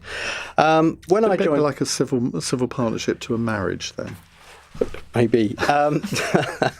When I joined the Conservative Party, the days of Thatcher, we had an inspirational leader, and they had policies that were going to save a broken Britain then. We were the poor man of Europe. That was the rant then. And unfortunately, since the Mrs. Thatcher left politics, the party has slowly moved away from where I felt I was myself. And now, Reform have an inspirational leader and a plan to mend broken Britain. And although I think possibly I've damaged my chances of being re-elected as the Assembly member for Havering and Redbridge, I haven't moved for those reasons. I've moved because I honestly believe Britain is broken and that we need reform to fix it. But, I mean, Kemi Badenoch is not exactly a lefty, is she? No, I actually served with, as indeed Caroline would have done, served with Kemi on the London Assembly. No, she's not a lefty, but I like Kemi. I don't want to say anything bad about Kemi. Just to say that Nigel Farage is very, very dynamic. He really has got under the skin of Britain, and he's really listening to what the British people want and giving them the accusation that Reform UK is just becoming a retirement home for failed Tories, because the very people that I imagine you think failed Britain in the Cameron, May, Boris, Truss, Sunak governments. Robert Jenrick was in all of those, or most of those governments. Nadeem Zahabi was. Suella Braverman was. They're the people surely to blame. Well, I don't think so. No, I mean they've all of them have stood down from their positions on principle. I think Robert's a very principled man. I know him very well. And you only had to see his announcement earlier this week on how we're going to fix broken Britain. So I think what we're doing most of the things he said could have been said by any Conservative. I think what we're doing is we're taking the cream of the crop and leaving them with the rest of the milk. OK, we'll leave that one there. Right, Ranjit in Oldbury says, what does the panel think Labour's U-turn number 15 will be? I think it will be on the renters' rights reforms, as the policy favours tenants. Right, short answers please on this one. Nathaniel? What do I think Labour's next U-turn will be? Honestly, off the top of my head, I can't tell you what I think it'll be, but I don't think it'll be enough to save Starmer, whatever it is. He clearly does have a policy problem. It may be something fiscally. There was a recent U-turn on pubs and business rates on that. There have been U-turns on income tax and other things. He does have a policy problem, but he also does have a personnel problem. He's gone through a number of Downing Street chiefs of staff, cabinet secretaries, directors of communications, 11 ministers, including a deputy prime minister, and lots of other things. So, the policy problems are one thing, but Starmer also does have a personnel problem. And I think if you're fighting on both of those fronts, you will eventually lose. Rachel? Nice quick answer for you. Freezing the repayment thresholds on student loans. It's a scandal. It's a scandal that I've been reporting about for years. I'm delighted that more people are paying attention, including LBC. But essentially, this is a stealth tax on the young and on bright graduates. It goes against the terms of what were in the loans when people signed up for them. It's a disaster waiting to happen. And I think that repayment thresholds freezing is going to be. Could that be classed as a U-turn, though? Well, Rachel Reeves announced in the budget that she was freezing the repayment thresholds. So in the same way that income tax thresholds have been frozen, repayment thresholds were as well. So basically it's a double stealth tax on graduates. I think a wider conversation about student loans is coming too, but on the repayment threshold specifically, yes, that would be a U-turn. It's one that I think Kemi Badenoch has actually called for. Why do you think there is, and we'll leave out the personnel problem that Nathaniel mentioned, but why do you think there is such a policy problem? Because it seems as though they came into power a bit like Gordon Brown in 2007. We all thought he had some master plan, and he didn't, and nor does Keir Starmer. Well, I think Sue Gray was meant to write up the master plan, and, the dog ate. Well, she's the one that's always blamed. I'm never quite sure that's very fair. Well, I think the fundamental problem is that Starmer doesn't have an ideology guiding him. He believes that managing things better is the way to make progress, and that leaves him with a number of very disjointed policy decisions, which maybe, each of them you could argue on its own merits, but without that guiding principle, they don't really fit together. And he also won't go out and make the case for them. Caroline? Well, I really hope Ranjit is wrong, because we desperately need rental reform. We're beyond a housing crisis. But what I really hope will be their next U-turn will be cancelling Heathrow expansion, which has absolutely no place in a climate crisis. And there's no plan for the surface transport access to make it happen. And that would be a wonderful U-turn for them to make. Can I bet you a lot of money that they won't? Sadly, I fear you're right. I can dream. Keith? Well, we're seeing unemployment going up, aren't we?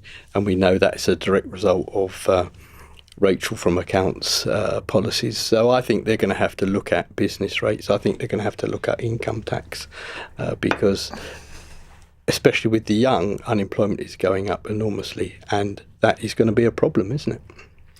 You can't just blame it on Rachel Reeves' budget, though. There are lots of pressures on AI, for example. We were talking about this on the programme last night. That in the short term, I don't necessarily believe it'll be bad in the long term, but in the short term, it's hemorrhaging jobs in all sorts of different sectors. Well, maybe, but when you put more tax on businesses, I ran a very small business with a colleague of mine. We stopped employing people because it just became just impossible. We were paying so much in tax on these people, and it's just not viable. So I'm afraid it really is affecting small business. Big businesses can suffer it, but small businesses is really hurting them. And small businesses employ around 50% of the people in the country. So that they're going to have to do something about it. Right, more questions in a moment. It's 8:44. Weekdays from 7 a.m. This is taxation without representation. Straight to the point. Do you get giddy with all these U-turns? Nick Ferrari at breakfast on LBC. Lucky he gets up in the morning, really, isn't it? Listen on our free Global Player app or the LBC app. Download it now from your app store. LBC.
Question with Iain Dale on LBC. Text 84850. 8:46. Rachel Cunliffe, Keith Prince, Caroline Russell and Nathan Ogany, they are with me answering your questions. Alexandra in Dorking has a very timely question. Why have children with special educational needs become our society's latest punchbag? How have people become so callous that they're victimising kids who are having a tough time as it is? Now, a leaked document of government plans to reform the provision of special educational needs, or SEND, says that when children who are given support in primary school finish year 6, age 11, their right to continue receiving that support will be reviewed before they begin secondary school. The cost of providing SEND support has risen sharply in recent years. Rachel Cunliffe, I know this has been a big thing in the New Statesman, certainly in recent months, probably going back quite a long time. What's your answer to Alexandra? Well, actually, this week in particular, one of my brilliant colleagues has a full in-depth interview with Bridget Phillipson where she explains the thinking behind the SEND reforms in detail. And it's a really complex and, as you can tell from that question, emotive issue, because parents understandably just want what's best for their children. But the current system is very much based around the idea that children who have special educational needs tend to be educated in specialist settings, not mainstream schools, and the costs for those educational institutions and for getting the children there is borne by local councils. What Bridget Phillipson's trying to do with this shake-up is say that children with special educational needs should, where possible, be taught in mainstream schools, and schools should be given the support to be able to educate those children. This is not children. radical. These debates were being had in the John Major government. Well, I think that's really interesting. It's going back to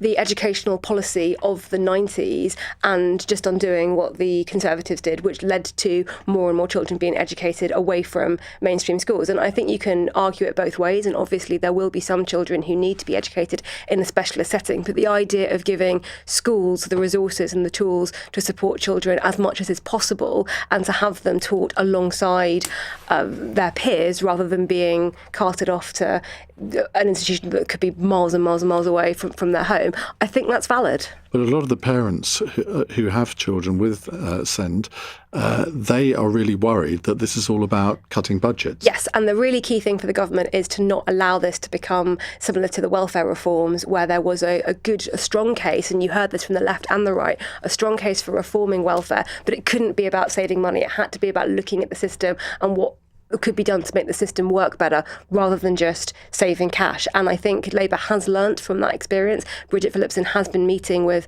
MPs and parents and schools and local councils to try and listen to their concerns and also convey the message. It's not just about taking money away from families, but also in the current system, the only way parents can get support for their children is with one of these EHCP plans where the council then has a legal responsibility.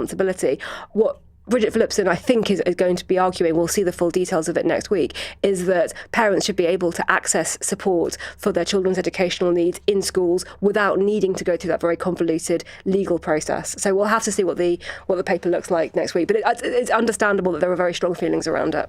Keith Prince.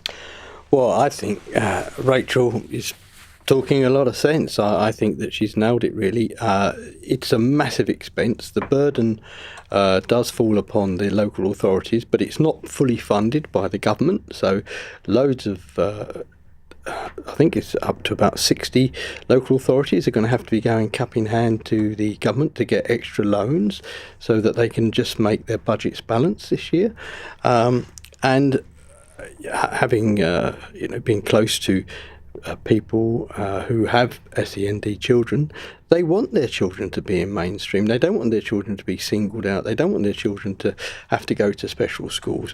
I was helping one of my constituencies to keep her child in the mainstream school, and that is the best place for them to be so they can actually grow as individuals.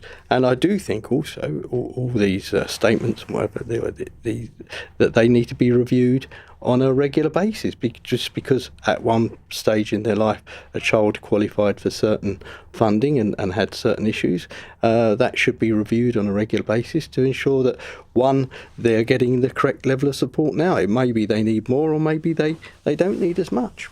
Caroline? I don't think we should be balancing the books on the backs of children with special educational needs. Talking to, all sorts of constituents, both as mainly as a councillor in Islington, the struggle people get to get an EHCP for their child to have their needs met in mainstream school is really dire. There's apparently 99% of the case of the people who are the cases that get turned down get overturned at appeal, and the price of this is children, particularly if they're changing things as they move from primary to secondary school. That's a really important transition for young people. And to have to go through the process of getting an EHCP again at that point when they're dealing with the whole transition to secondary school just seems cruel beyond belief. And we just need to make sure that, it's not that loads of children are being bused to specialist schools. They're being taught in mainstream schools, but those schools, if those children don't have an EHCP, those schools do not have the funding to support the needs that those young people have. And it might be, stuff around ADHD or sort of mental health problems, but those young people need support in order to be able to access education. And the awful thing is that many of those young people, if they're not getting the support they need, need, they can end up excluded from school. And that is really dire in terms of the outcomes and educational outcomes for those young people. So where would the extra money come from? Because that's always an accusation that your party have, that you'd love to spend more money, but you never say where it's coming from. We cannot think about children. These are children, and we're talking about them being a burden on the education system. We have to be able to find a way to provide for these children and young people's needs, and that will save money in other parts of the economy. And because if you end up with young people going into pupil referral units, being excluded from school, that starts to get really expensive. It's much, much better that we're providing for their needs properly in mainstream schools. I note that you haven't answered the question about where the money would come from. Well, I mean, where does any money come from? I mean, well, it either comes from taxation or extra borrowing. Well, or less spending in other areas. Well, exactly. You've answered the question. But why didn't you answer it? Okay, let's go to Nathaniel. So I'm a school governor. What I think Labour are doing in education more broadly is just educational vandalism.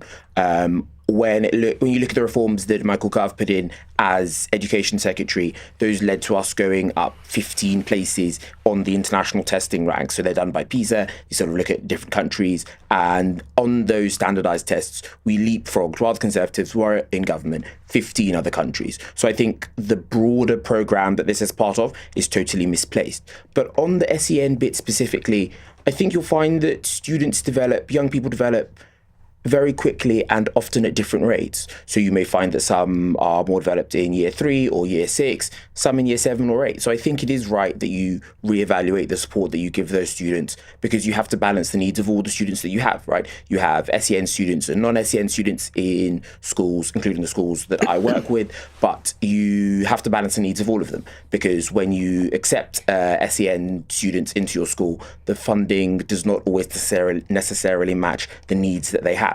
And so that funding then has to come from regular pupils who are elsewhere in the school. Okay. Right, final question. This is from Nicola in Worcester. We haven't got an awful lot of time, so probably about 45 seconds each if you can manage that. Why does anyone want to own a lethal dog? 41-year-old Ashley Warren has been found guilty of owning one of 2 XL bully dogs which mauled his mother-in-law, Esther Martin, to death 2 days after the breed was banned in February 2024.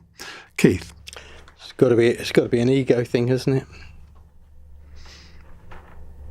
Is that it? That's it from me. Okay. So, but I mean, what would you do? I mean, these dogs have been banned, and yet they're still apparently people still own them. Well, there are laws around banning the dogs, and there are penalties for banning the dogs. And if you take the dog out and you haven't got a licence, because you have to now have a licence if you've got a banned dog, you take it out, the police can take the dog off you and they destroy it. Nathaniel, is it just about people's egos? I think some people are wrong uns, and so ego probably comes into part of it. There is legislation on this. People who break the law on this should just have the book thrown at them. I think for certain dogs you have to have a license and things like that. If you're unwilling to get that license, if you're unwilling to take care of your own pet, then I don't think the state should allow you to have one. Richard? Well, my understanding is that it's somewhat confusing with different breeds exactly what is an XL bully and what isn't. And I know that there are animal rights campaigners who will say that all dogs can be lovely, wonderful, friendly pets if they're only trained right and given a proper home. I mean, personally, I'm a cat person and I wouldn't go near a dog like that. So I don't understand it either, Nicola. Sorry. Well, I'm a dog person and I too would not go near a dog like that. Caroline? Well, the dogs are not inherently dangerous. Some dogs have more of a propensity to be dangerous, and they need to be treated with great care and to be trained properly. And a lot of it comes down to the responsible pet ownership by the people who have these dogs. But I don't think we should be saying, this particular brand of type of dog is inherently dangerous. But there are some dogs. There are some dogs that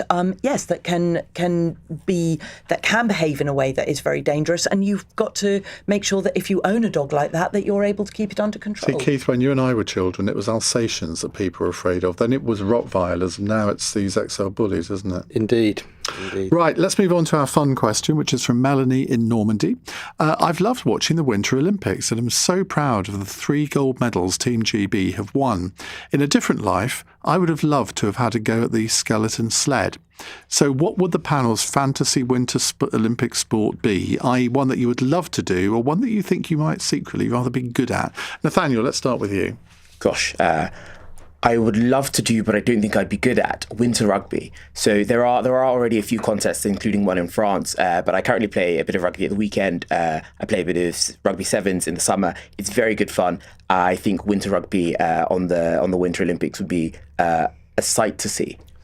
I don't think it is a Winter Olympic sport, is it? But there we go. Are you on ice skates? Is it rugby on ice skates? I would watch that. You're not on ice skates. You're sort of, in boots, but just like there is snow. There is snow on the ground. But you did say fantasy, didn't you? So that's true. There's rugby in my fantasy. So the only one that I think I might be any good at is the skeleton, because it's basically like throwing yourself down a mountain on a tea tray, and I do think I possibly could do that, although I'd be terrified. No, I love the I think it's called Big Air for both snowboarding and skiing, where they do a ski jump and they do, 3 somersaults and a backflip and a sort of 10 turns whilst in the air. And I just imagine that's probably as close to flying as you'd ever get. And I'd love to try that. Caroline? I can't think of anything worse than doing the skeleton. I'm kind of really struggling and coming out in goosebumps at the very thought of it. I think I'd like to have a go at curling because it's teamwork and it's beautifully slow. That is such a Green Party answer. I've been watching that and I still can't make head nor tail of it. No, nor can I. That's why I'd like to try it. Keith? Oh, it would have to be ski jumping. I love the Eddie the Eagle film, and just imagine for those very few seconds you're flying like a bird. It must be amazing. It's not something I would try myself because I would probably not actually survive the experience the way that I've had my experiences on motorbikes. So, yeah, it's something I'd love to do, but there's no way I'd ever do. I used to be a real daredevil skier because normally I'm frightened of anything, but skiing, just all the sense of danger evaporated. So I think bobsleigh, luge, skeleton. Maybe we should do a double act. Oh, that'd be great. We could do a podcast about it. Yeah. Enough podcasts. New British gold. You never know. You heard it here first. Right, thank you all very much indeed. On Monday's panel, we have Conservative Shadow Cabinet Member Mims Davis, Labour MP Polly Billington, and the Times columnist Sebastian Payne, plus another one who we don't know yet. Right, in the next hour, I want to return to the subject of Donald Trump and Iran because people are thinking that he's about to launch military action against Iran, possibly even this weekend, and he wants to use bombers based at RAF Fairford in Gloucestershire. So far, according to the Times, the British government hasn't given its permission, and it needs to do so if they are to be used. Now, can you imagine if the British government actually does say, no, Mr. President? What would happen then? But the bigger question is, should Donald Trump be taking action against Iran? And should Britain maybe help him? 0345 6060 973. On your radio, on the LBC app, and Play LBC. leading Britain's conversation. This is LBC. From Global's newsroom at 9 o'clock, police say Andrew Mountbatten-Windsor has been released under investigation following his arrest earlier today. He was being questioned on suspicion of misconduct in public office. The former prince is alleged to have shared sensitive information with Jeffrey Epstein while serving as UK trade envoy.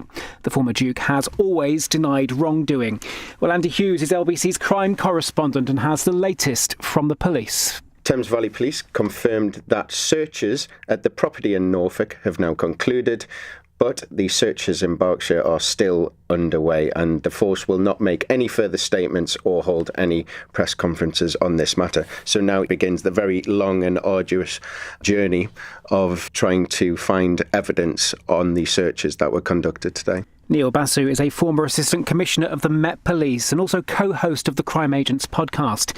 He says the police decision to arrest Andrew rather than invite him in for a chat was dramatic. Particularly the fact that there were 8 police officers, 4 cars and an arresting officer, that they need to do a detailed and thorough search of the premises, and therefore normally when you're inviting someone in to be interviewed under caution, there's no evidence outstanding. It implies to me that they're still obviously looking for evidence to back up the allegation and prove or disprove the offence. Now, in the last hour, US President Donald Trump has given his reaction to Andrew's arrest while on board Air Force One. Well, I'm the expert in a way because I've been totally exonerated. That's very nice. I can actually speak about it very nicely.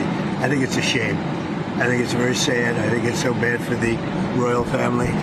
It's a very, very sad. To me, it's a very sad thing. When I see that, it's a very sad thing. In other news, a 41-year-old man's been found guilty of owning an XL bully dog that mauled a woman to death in Essex. Esther Martin was attacked by dogs owned by Ashley Warren in 2024.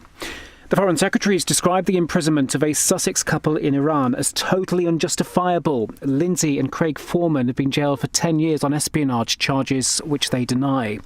And measles cases are continuing to rise in North London. The UK Health Security Agency says there were 50 confirmed cases in Enfield as of the beginning of the week.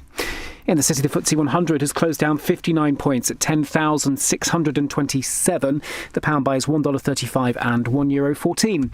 LBC weather: showers this evening in the north and east of the UK. Some clear spells elsewhere for a time. Lows of 2 degrees. From Global's newsroom for LBC, I'm Daryl Jackson. This is LBC from Global, leading Britain's conversation with Iain Dale.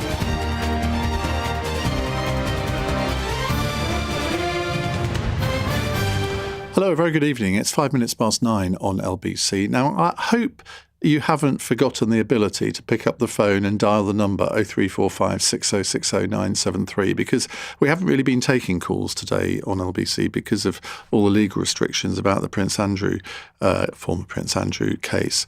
But we are opening up the phone lines right now to talk about Iran.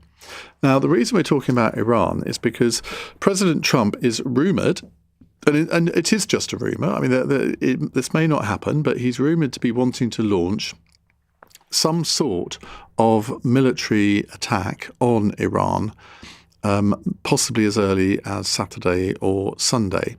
Now, I don't know whether the motivation from this is to further destroy Iran's nuclear capabilities, or whether it is a reaction to the protests to try and maybe help the protesters achieve regime change. Well, we know that regime change in the Middle East doesn't always work out well when there's an American intervention, but I suppose it could happen here if the targets were properly identified and maybe they were designed to take out all of the major headquarters of the Iranians' Revolutionary Guard headquarters. You can imagine a case for that being made. And I think if you were an Iranian, you would probably think, well, bring it on. It's like everybody seems to criticise Donald Trump for what happened in Venezuela, and yet 99.9% of the Venezuelan population absolutely supported what America did in getting rid of Maduro. Now, I'm not going to suggest that 99% of the Iranian population want America to launch a military strike on their country, but I think the majority probably do. Because we've seen the brutal regime in Iran and what it's capable of. Initially, we thought that 2,000 or 3,000 people had been killed by the regime during those protests. The real number turns out to be somewhere between 40 and 50,000. So there is a case for intervention, but I'm not sure anybody's actually made it yet. So maybe you'd like to give it a go on 0345 6060 973, or indeed do the opposite and explain to me why you think it would be absolute madness to do this. But there's a complication here, because when initially America started to move its forces into the Persian Gulf and to its bases in that area, and the couple of aircraft carriers were deployed from nearer China. I think I'm right in saying that Britain sent various RAF planes to the base in Qatar. And yet the Times is reporting today that America wants to have permission from the British government to allow its planes, its bombers, to take off from RAF Fairford in Gloucestershire, and that's the home to America's fleet of heavy bombers in Europe. Now, they do have to get permission from the British government to do that, just as Ronald Reagan had to get permission in 1986 to launch the attack on Colonel Gaddafi and Libya. Margaret Thatcher had to give that permission, and her cabinet was not united on this. I think Norman Tebbit was one that spoke out against it, and several others did. But she felt that Britain owed America a debt through, in the end, coming over to Britain's side in the Falklands War. And she felt that, well, Britain is America's strongest ally. How can I possibly say no? And she suffered huge political damage after that, because all the polls showed that it was a very, very unpopular move with the British public. I can remember the first time I was ever an audience member on the BBC Question Time programme. Robin Day was in the chair, and I remember Tony Benn was on the panel. And I was, 23 at the time. And someone at the BBC somehow came across the footage of that recently. And so there was I in my pinstripe suit, aged 23, with a very posh voice. I couldn't believe it. It's very funny when I played it back. It's on my website, should you wish to look at it. But Margaret Thatcher had to suffer a lot of political consequences for that. Now, just imagine, given all of the aggro that Keir Starmer has had from his own party and people on the left of British politics, people who are sort of avid supporters of Palestine, imagine the aggro he's going to get if he allows American bombers to go and bomb Iran. I mean, you could argue that he might not be able to survive that within his own party. I suspect that Conservative and Reform MPs would row in behind him on it. Liberal Democrats certainly would not. But how many of his own MPs would actually think this was a good idea? Do you think it would be a good idea? If you were Keir Starmer, would you give Donald Trump permission to allow his bombers to take off from RAF Fairford to bomb Iran? 0345 6060 973. That's our question in this hour. Well, let's talk to Lieutenant Colonel Daniel L. Davis, Senior Fellow of the US Foreign Policy think tank Defense Priorities and the host of the Daniel Davis Deep Dive YouTube channel and podcast, who was previously a senior US Army officer. Daniel, thank you for joining us again. I don't know if you remember the Libyan bombing raid and Margaret Thatcher's role in that, but Keir Starmer's got a similar decision to make, hasn't he? Well, he does. I do. I actually remember it quite well, and it was a huge disaster, as it turns out, certainly for the people of Libya. It didn't solve any of the problems it was alleged to anyway. And that led to many other problems as well within the Obama administration. So these kinds of things rarely work out good.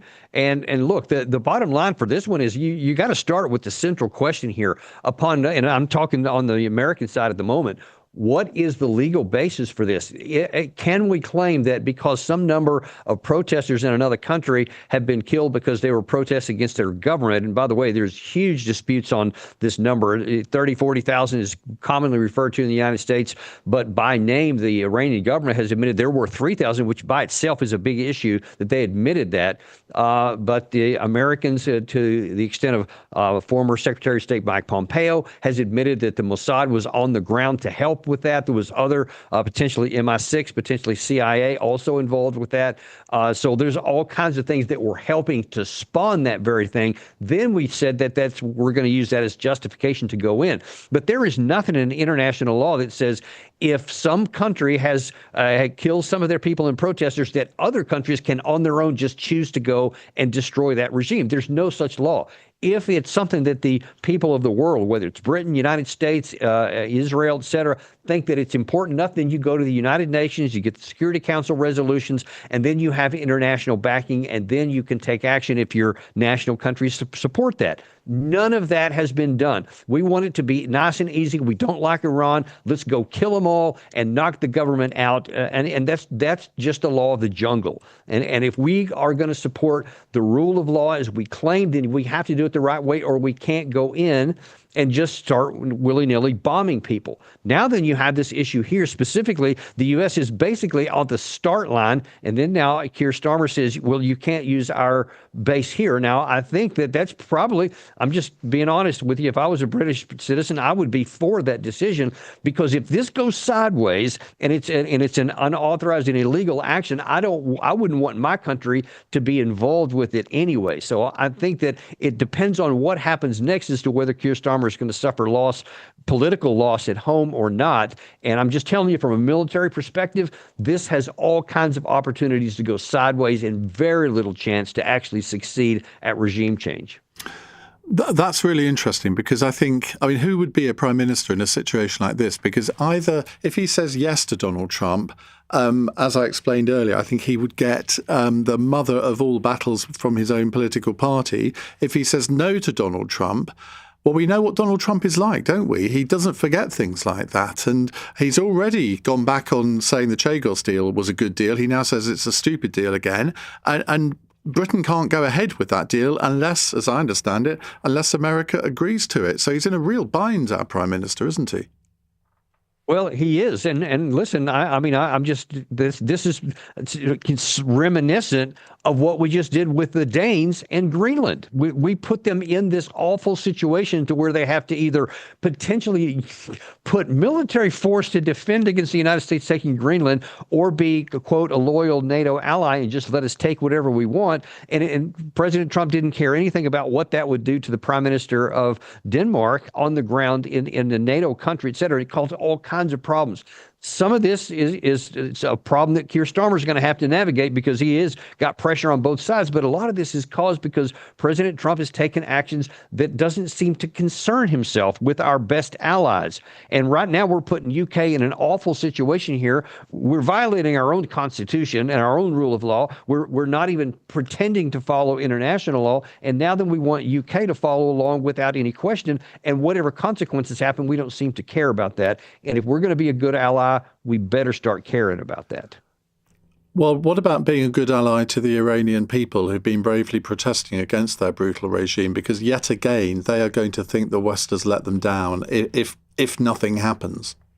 Well, I would push back strongly against that, because we had, again, in Senate testimony just a week or so ago, Secretary of Treasury Bessent openly admitted that we destroyed their economy. Well, we've had it with these sanctions for a long time, but we specifically sank their currency for the purpose of causing uprising, which we then supported with Starlink terminals, a bunch of other things, apparently some weapons, intentionally to use the Iranian people as a casus belli to go in and attack. So it's not that it was all just naturally forming and that now we're trying to go help them and we're an ally. We're not an ally to the Iranian people that want to overthrow their government. That's their that's their issue. If they want to do that, that's their right to do so, and their government has to listen to their people, or they have to suffer the consequences. It is neither our responsibility or authority to put it on ourselves to decide what country can and cannot stay in power and to just kill those we don't like. I mean, that is literally the law of the jungle.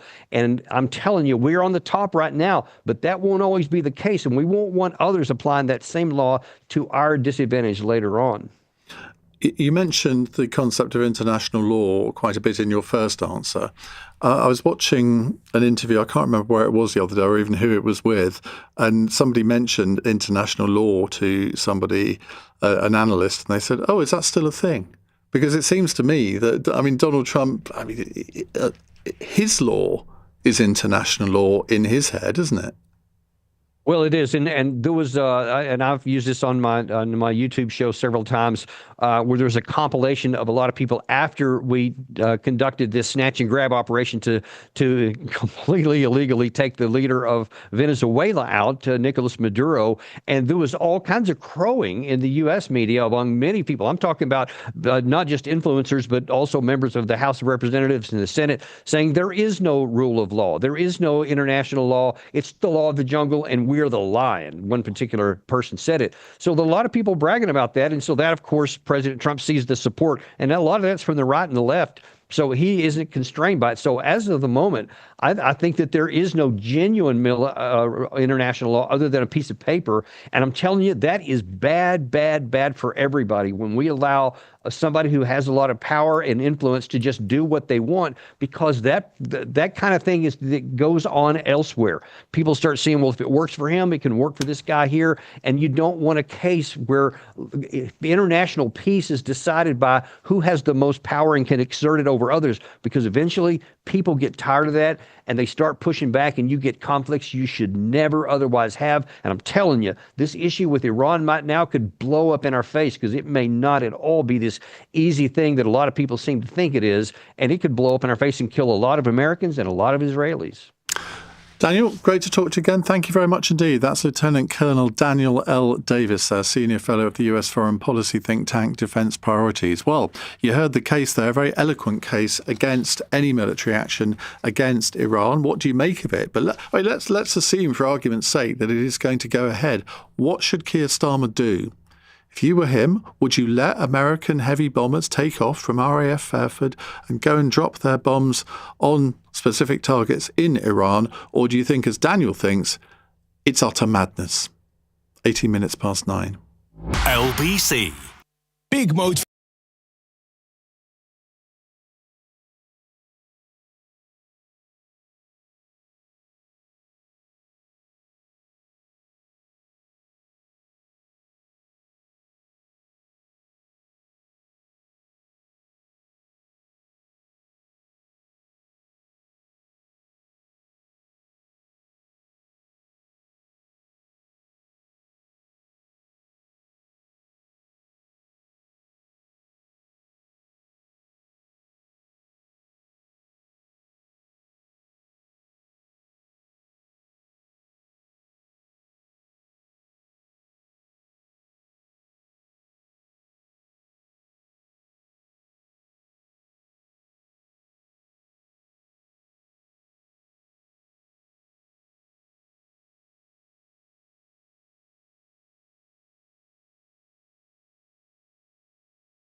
Leading Britain's conversation. Iain Dale. Alexa, send a comment to LBC.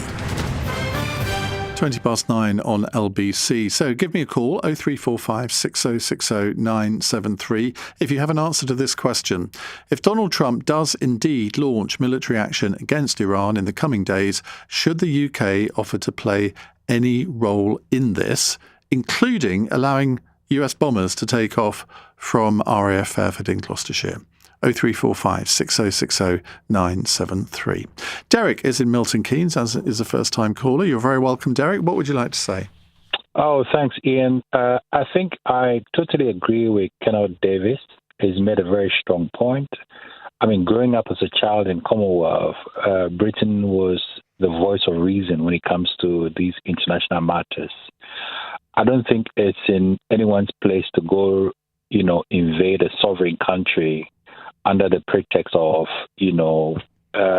removing or regime change. It's not within, we should not be pandering up to Donald Trump. We have enough chaos in the world already. As Britain, as one of the voices of reason when it comes to international law, should be standing up to Trump, who kind of ripped up all the rule book in the world. We shouldn't be pandering to this. And I expect, Keir Starmer to not to get involved in any of these. We've already caused enough mess in the Middle East. Just respect the rule of law, respect sovereignty. We can't have big countries just going to invade other countries just because there are people protecting. Of course, every loss of life in protest is regrettable, but let those people determine their own future. They're human beings. Then every civilization, the people have had to rise themselves to fight for their freedom. It's not for U.S. I think there's more people that have died in U.S. in the hands of police and authorities than in Iran. So, yeah, I'm absolutely... I doubt that very much.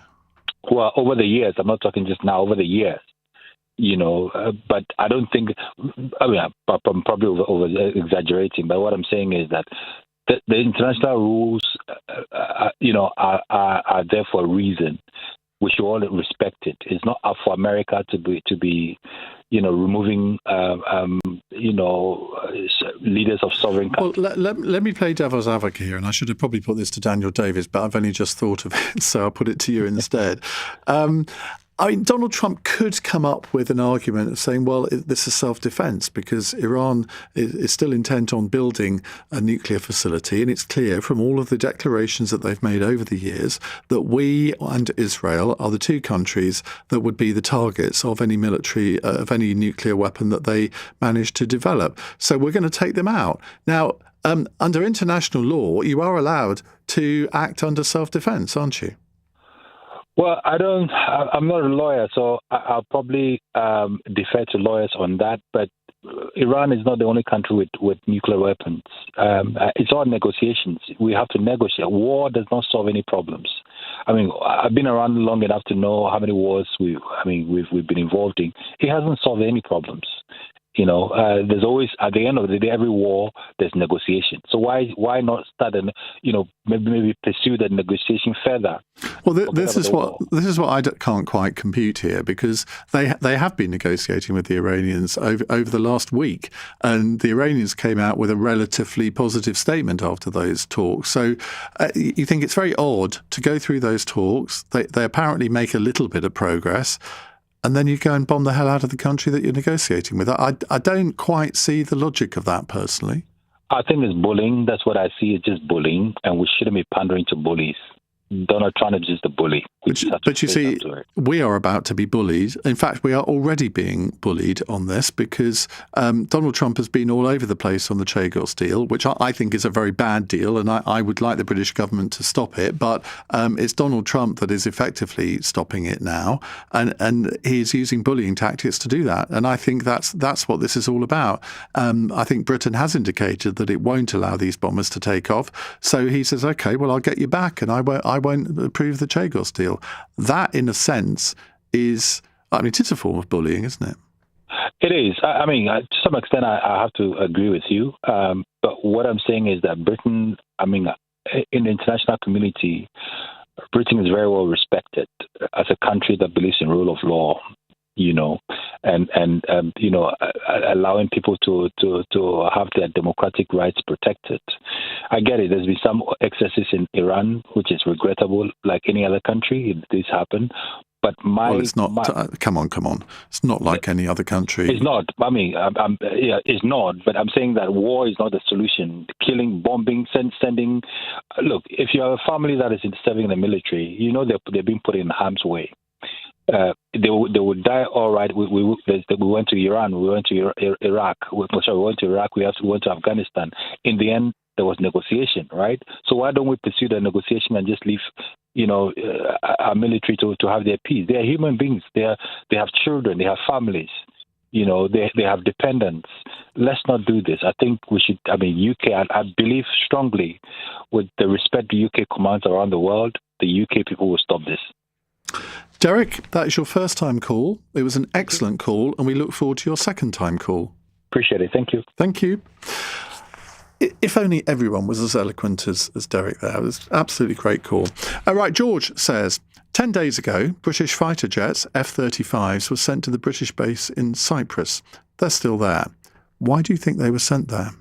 Well, I will leave you to draw your own conclusions, George. To be fair, though, just because planes are sent to a particular region, that does not necessarily mean that they're about to be used in an attack, but I can see why people will draw that conclusion.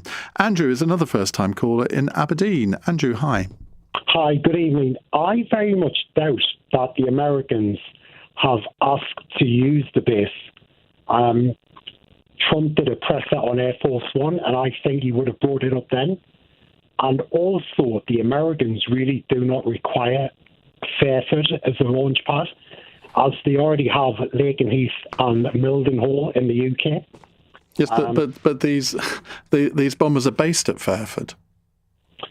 No, but what I'm saying is the Lakenheath and the Mildenhall bases, they could totally bypass Fairford and use those bases as they already have been. No, they couldn't, because the planes aren't based there. They're based at Fairford. Fairford is an English base. And there are RAF bases as well at Mildenhall and Lakenheath. So I don't know what point you're making. So the Lakenheath and the Mildenhall air bases are American operated. They're owned by the RAF. But they are American bases. Yeah.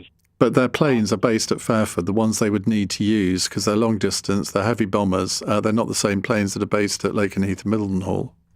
So they have been using those bases, and if they wanted to, why would they use Fairford when they could just use Lakenheath? You're not understanding what I'm saying to you. I can't explain it anymore, Andrew, but the planes that they need to use are not based at Lakenheath and Mildenhall. They're based at Fairford. Well, I definitely think they could easily transit from there. What part of this are you not understanding? The planes are not in Lakenheath, they're not in Mildenhall, they are based at Fairford, so they would have to take off from Fairford and they would need the permission of the British government to do so. Right, I understand what you're saying on that one. And I mean, even if they were at Lakenheath or Mildenhall, they would still need the permission of the British government to do that, because the ones that went to Libya in 1986, I think they were at Lakenheath.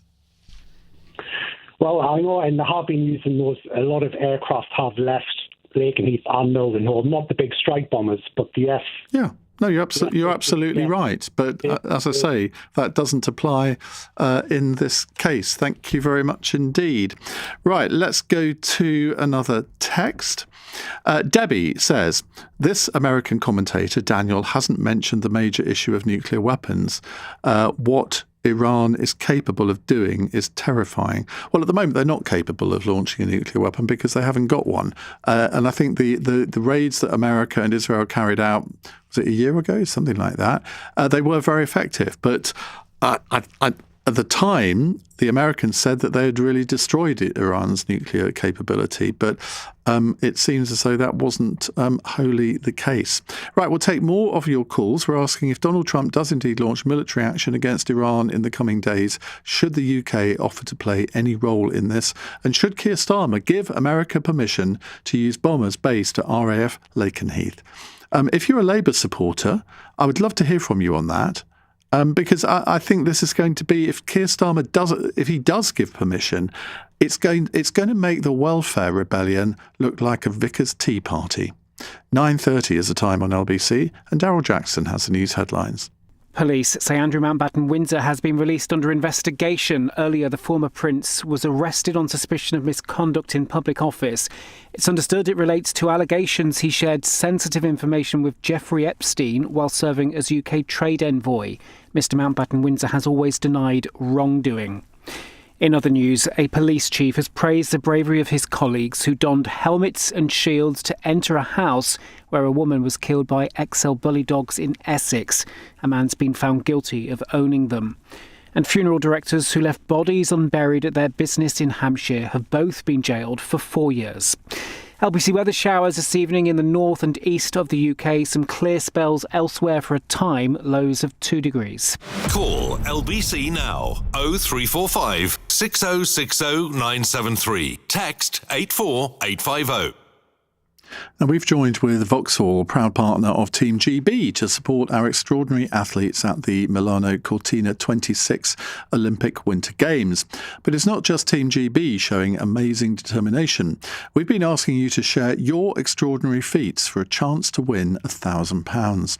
We've already had entries like this one from Fiona. She started a new job working with supermarkets and was supposed to get trained to handle paperwork. But then the assistant manager resigned, and then the manager left. And then the replacement manager left too. So Fiona was given the keys herself and told to crack on. For your chance to win £1,000, share your extraordinary feats with us now by going to lbc.co.uk. LBC.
is LBC. Message Iain Dale on WhatsApp now on 0345 60 60 973. 9:34 on LBC. Let's take a text here. Unfortunately, I pressed the wrong button there and I've deleted one that I wanted to read out, but I'll see if I can get that back in a moment. Mark says, I'm pretty certain that under international law, a country is only allowed to preemptively strike if they can show that they are in immediate danger of attack. I'm not sure about the immediate bit, but then I'm not an international lawyer. If there are any international lawyers listening and want to ring in, you'd be my guest. But I think that there is an argument to be had about self-defense. I'm not sure that it would be necessarily valid here. Mark, thank you very much for that. Now, we're asking you whether you think that Britain should give permission for American bombers to leave RAF Fairford in an attack on Iran. It would cause a massive stink domestically if we did, and it would cause a massive stink diplomatically with the United States if we didn't. Oh, to be the Prime Minister, eh? What would you do? Omar's in Camberwell. Hello, Omar. Yeah, hello. Right, first of all, I just want to point out that no way should this country allow America to use this country as a Omar, are you on speakerphone? You should only advocate for the bombing of another country if you yourself wish to be bombed. Okay? Okay, look, I'm going to stop you there because I think you're on speakerphone and it's making it very difficult to hear. So we'll see if we can rectify that. Sebastian says, I'm an Iranian and you're damn right that Trump should go and sort out that country and Britain should be involved, given that historically it's Britain's fault that the Ayatollahs are there in the first place. Interesting reading of history. They helped to put them there. No, we really didn't help put them there. So they should be taking them out. Look, you're Iranian, so you ought to know your history. But to suggest that Britain put the Ayatollahs in charge is a little weird, if you don't mind me saying so. Right, we've got Omar back. Omar, go ahead. Yes, I was saying that this country should not allow America to use its territory to go and bomb Iran or any other country for that matter. Okay, it's a unilateral decision, and it will be an illegal operation if it is conducted. That's the first point. Second point, under Article 5, okay, Iran has the right to preemptively strike American ships in its territory. Sorry, Article 5 of what? Pardon me? Article 5 of what? Of the UN Charter. Okay, no need to be arsey. Any country that is under imminent attack, which Iran is allowed to preemptively strike the aggressor. Now, we know for the past 2 or 3 weeks or whatever, America has been amassing this so-called armada to do exactly that. They're telling everyone that they're going to bomb Iran. Iran has every right, for example, to sink one of those aircraft carriers in and around their vicinity and preemptively strike. I think that is what should happen. Oh, for God's... All right, bye. You're actually advocating that Iran should sink an American aircraft carrier, are you? 100%, because you... Bye. Ben is in Clacton. Hello, Ben. Hello, Ian. Hi. I'm not in that sort of angle. I mean, I'd never say that. They're allies. But the problem is the timing of it and the Epstein files. I think he's doing it as a distraction because there's more files to come out. And I think it would end his presidency if a smoking gun was found within the files that actually had him doing nasty things to young women. And that's why he's doing it. I think it's the reason he's doing it. And I think we should be talking to him and the American administration to get the reasons why they're doing what they're doing at this time. And that's the problem what I found. And Iraq itself, I mean, if they start bombing Iran, they're not going to miss innocent civilians. There's going to be thousands of them die. And that's the problem again. The same has happened in Iraq. I mean, 100,000 odd, they reckon, what I've read, innocent Iraqis actually died in that. And if you watched it on television, you were thinking, well, what people are below that bombardment they're watching every day on television? I mean, it was terrible. I think I'm going to play devil's advocate here, but I think you've got to also look at the perspective of Iranian people, which, I mean, their voices, I don't think, have been heard enough. They were so incredibly brave to launch those protests. We know that tens of thousands of people were killed by the regime. And it may be that the overwhelming view of Iranian people, and look, just in the 2 weeks after Christmas, I did loads of phone-ins on this, and we had loads of Iranians who live in this country phoning in, and literally almost to a person, they were saying that they wanted America and the West to help them. Now, the thing I don't understand here, Ben, is whether these strikes would be against Iranian nuclear targets or whether they would be designed to help the protests. Because if they are designed to help the protests, well, they're a month too late, aren't they? Yes, they are. And that's the other reason. That he's not doing it for that reason. He's doing it to cause a destruction. And a lot of innocent Iranians would actually die, a lot more than actually being killed by the Iranian regime itself. What they should be doing is arming the people who are protesting and give them the means to overthrow the regime themselves. And they haven't done that. And you would think the logical thing to do would be to arm the people that are on the streets, and then they can fight back. Because at the moment, they're just arms to the slaughter, because the regime has got all the weapons. Mm. So I'm sure that the Israelis and the Americans could arm the people within Iran and overthrow the regime that way, without actually sending a big fleet out there looking, to distract everybody. I think I'm in favour of arming them and letting them defend themselves and overthrow the regime that way. OK, Ben, thank you very much. Chris says he's not going to say no, i.e. Keir Starmer, but we should not have any involvement in US military action. They don't need us. We've lost enough men fighting for the US in recent history. I think the other angle here is if he says yes, we become more of a target for Iran. Not just a nuclear target, but for their various nefarious activities. You could argue that, well, we're already that, because we know that the Iranian secret services are very active in this country and targeting Iranian expats that they think are traitors to their country. Here we go. Mohammed says, that's very grown-up, big man, hanging up on those you do not have the courage to debate with. I'm not going to debate with a mad person who advocates one of our enemies sinking one of our allies' aircraft carriers. I don't want to hear from such a person. I mean, it just beggars belief that anyone could come on the radio and advocate that. I think it's disgusting. So, yeah, I'm not interested in debating with somebody like that because they're basically mad. Right, we will come back to your calls on this in just a moment. But before that, let's return to the subject of Andrew Mountbatten-Windsor. He's been released under investigation after facing questioning by police. Let's talk to the constitutional historian, Dr. Nigel Fletcher, who's also a visiting fellow at King's College London. Nigel, very good evening to you. What have you made of how His Majesty the King has responded throughout this whole process of questions being raised about his brother?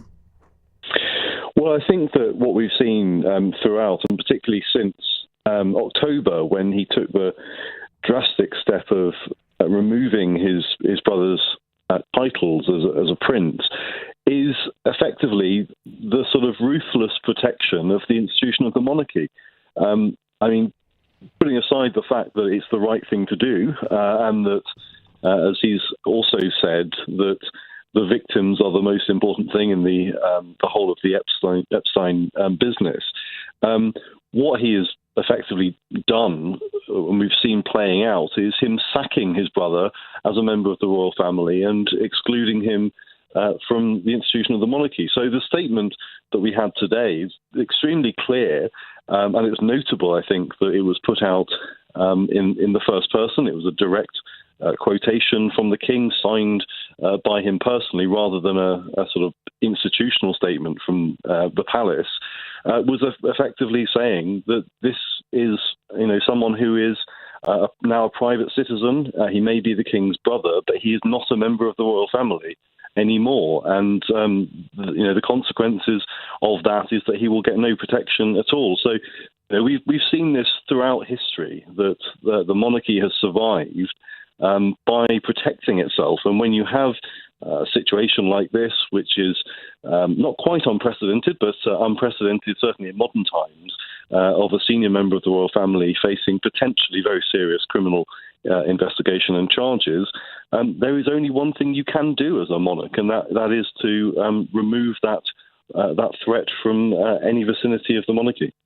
Now, Andrew, of course, denies any wrongdoing, but what kinds of impact have there been from all the questions which have been surrounding Andrew? What impact have they had on the monarchy as an institution, both here in Britain and around the world?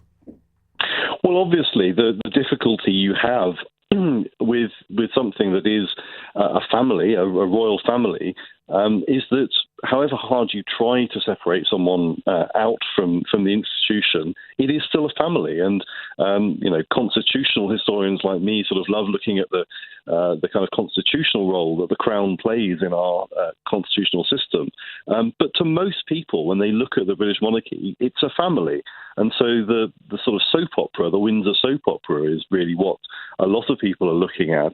And this is a huge story in that, just as other developments in the past and other scandals and dramas have been. This is another one of those, a much more serious one, of course, but it's another one of the sort of Windsor dramas. And I think that this being a relentlessly negative story, as it has been for many years now, has continued to tarnish the brand of the family, if you like. So I think it certainly has had an effect on people's perception of the institution, even if it's something which is not, to someone like me who looks at the kind of constitutional role of the monarchy, it's not strictly relevant. How many times can you recall, going back centuries, where a member of the royal family, senior member of the royal family, has actually been arrested, and what were the consequences? Well, we've not seen it in modern times when effectively we have a sort of open and fair judicial system. The examples, and I've heard historians sort of racking their brains throughout the day today when they've been asked this question.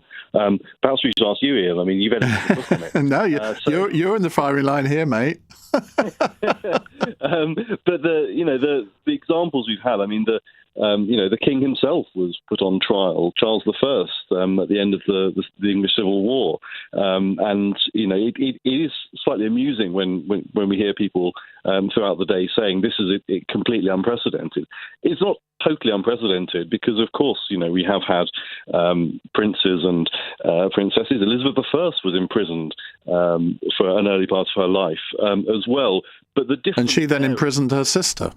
Well, exactly, and then beheaded her cousin. So, those were the days, Nigel. You've got all of those sorts of precedents.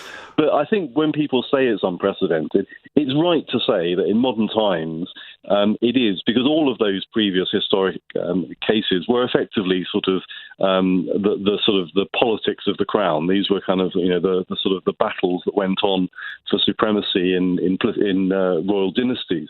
It's not really comparable with a situation. I heard Tom Holland, the historian, earlier today saying, it's unprecedented for a senior member of the royal family to be sort of fingerprinted and sort of driven off in a police car. In modern times, it is certainly unprecedented that we've seen that, and that is something which I think is going to shake people's view of the institution. But insofar as what the institution and the monarchy has done, and what the king himself has done, I think they were quite right last year when they particularly realised that I think that they had been lied to by Andrew, who had given assurances not just on Newsnight, but I think in the years afterwards had continued to give assurances, I think, to the palace and to others about his conduct. When it became clear from the Epstein leaks that he had not been truthful in what he told them internally, I think that's the moment at which the support from his brother was withdrawn. And that's what we've seen playing out here. And so the message today, I think, is really important. I think it's it's a statement from the king saying exactly what needed to be said, which is that no one is above the law, and that regardless of the fact that, he can't sever that familial tie with his brother, he has severed all other ties, and that, justice must now take its course. Nigel, thank you very much indeed. That's Dr. Nigel Fletcher there, constitutional historian, also a visiting fellow at King's College London. Right, we'll get back to your calls and messages on Iran and whether Britain should give America permission to allow planes to fly from RAF Fairford on a mission to bomb targets in Iran in just a moment. It's 9:49. Coming up at 10 on LBC, Henry Riley. The latest on an extraordinary day of developments with Andrew Mountbatten-Windsor arrested this morning. We'll get the latest from across the UK and get international reaction from around the world. Henry Riley at 10. Listen on our free Global Player app or the new LBC app. Octopus.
Iain Dale on LBC. Text 84850.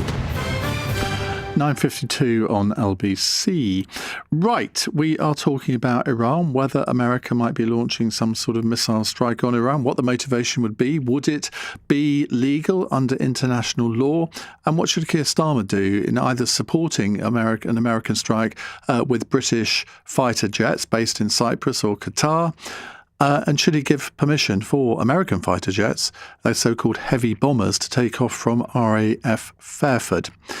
John says, need to be very cautious about any involvement in strikes on Iran. What is the purpose? How will success be measured?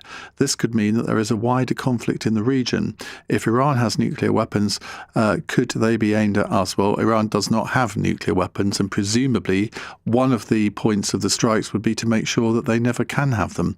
That was the justification a year ago, and it has to be said, and a lot of you aren't going to like this, but those strikes on Iran from America and Israel essentially neutered Iran ever since then.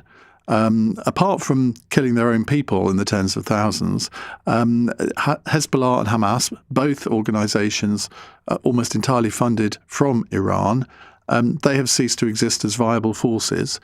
And I think that is in large part due to the actions taken against those Iranian nuclear facilities. Now, I'm not going to sit here advocating further strikes because I'm not in a position to judge whether they're justified or not at the moment.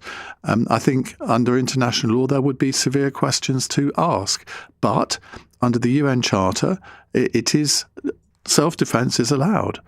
And if America can argue in an international court, not that it belongs to the international court, that America's interests were threatened by Iranian nuclear capabilities, then I suppose you can argue it's self-defense.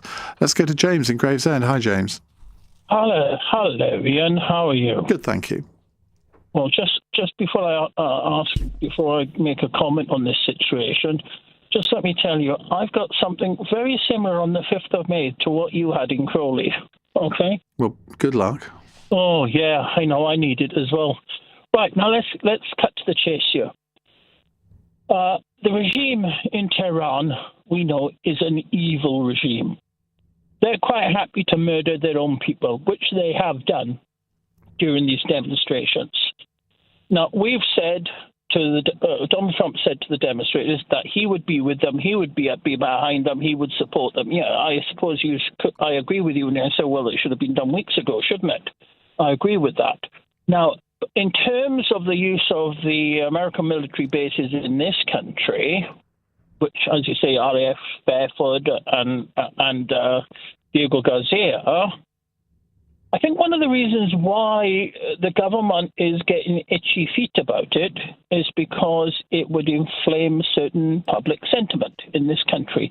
And it would make, in my view, the weekly pro-Palestinian demonstration seems like a Boy Scout picnic, okay? And we've already seen... We've already listened tonight of someone saying, oh, I want Iran to go and bomb an American aircraft carrier. Now, let me tell you, that is not an isolated sentiment. There's a lot of people within a certain demographic in this country who would actually like to see that happen. Okay?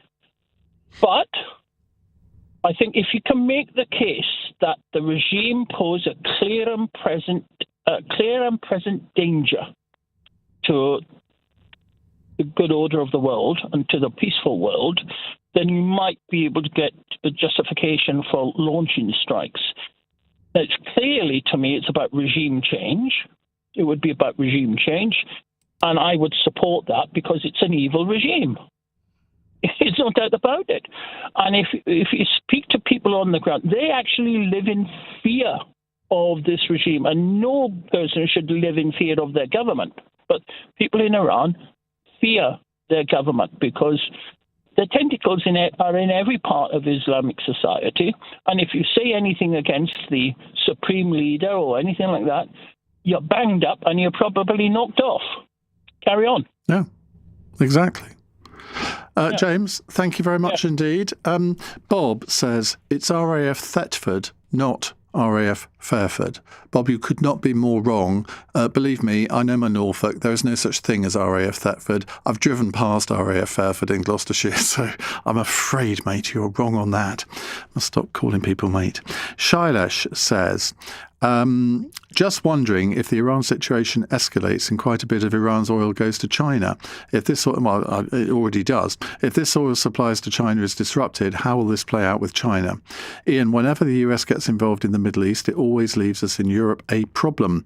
Past involvement has not been successful because their intentions are not for the right purposes, only to their benefit and not to the country's benefit, in this case, Iran. It also left us with a refugee asylum crisis in the past.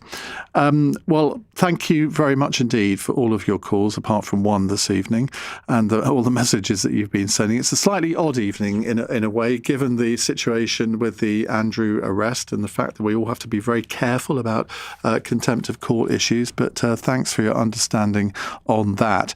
Now, I'll be back on Sunday morning, believe it or not, from 10 o'clock, sitting in for Lewis Goodall. If you missed any of this evening's show, you can listen back on our free Global Player app or the LBC app, where you can stay up to date with all the latest news, videos and opinion. Download the official LBC app for free from your app store now.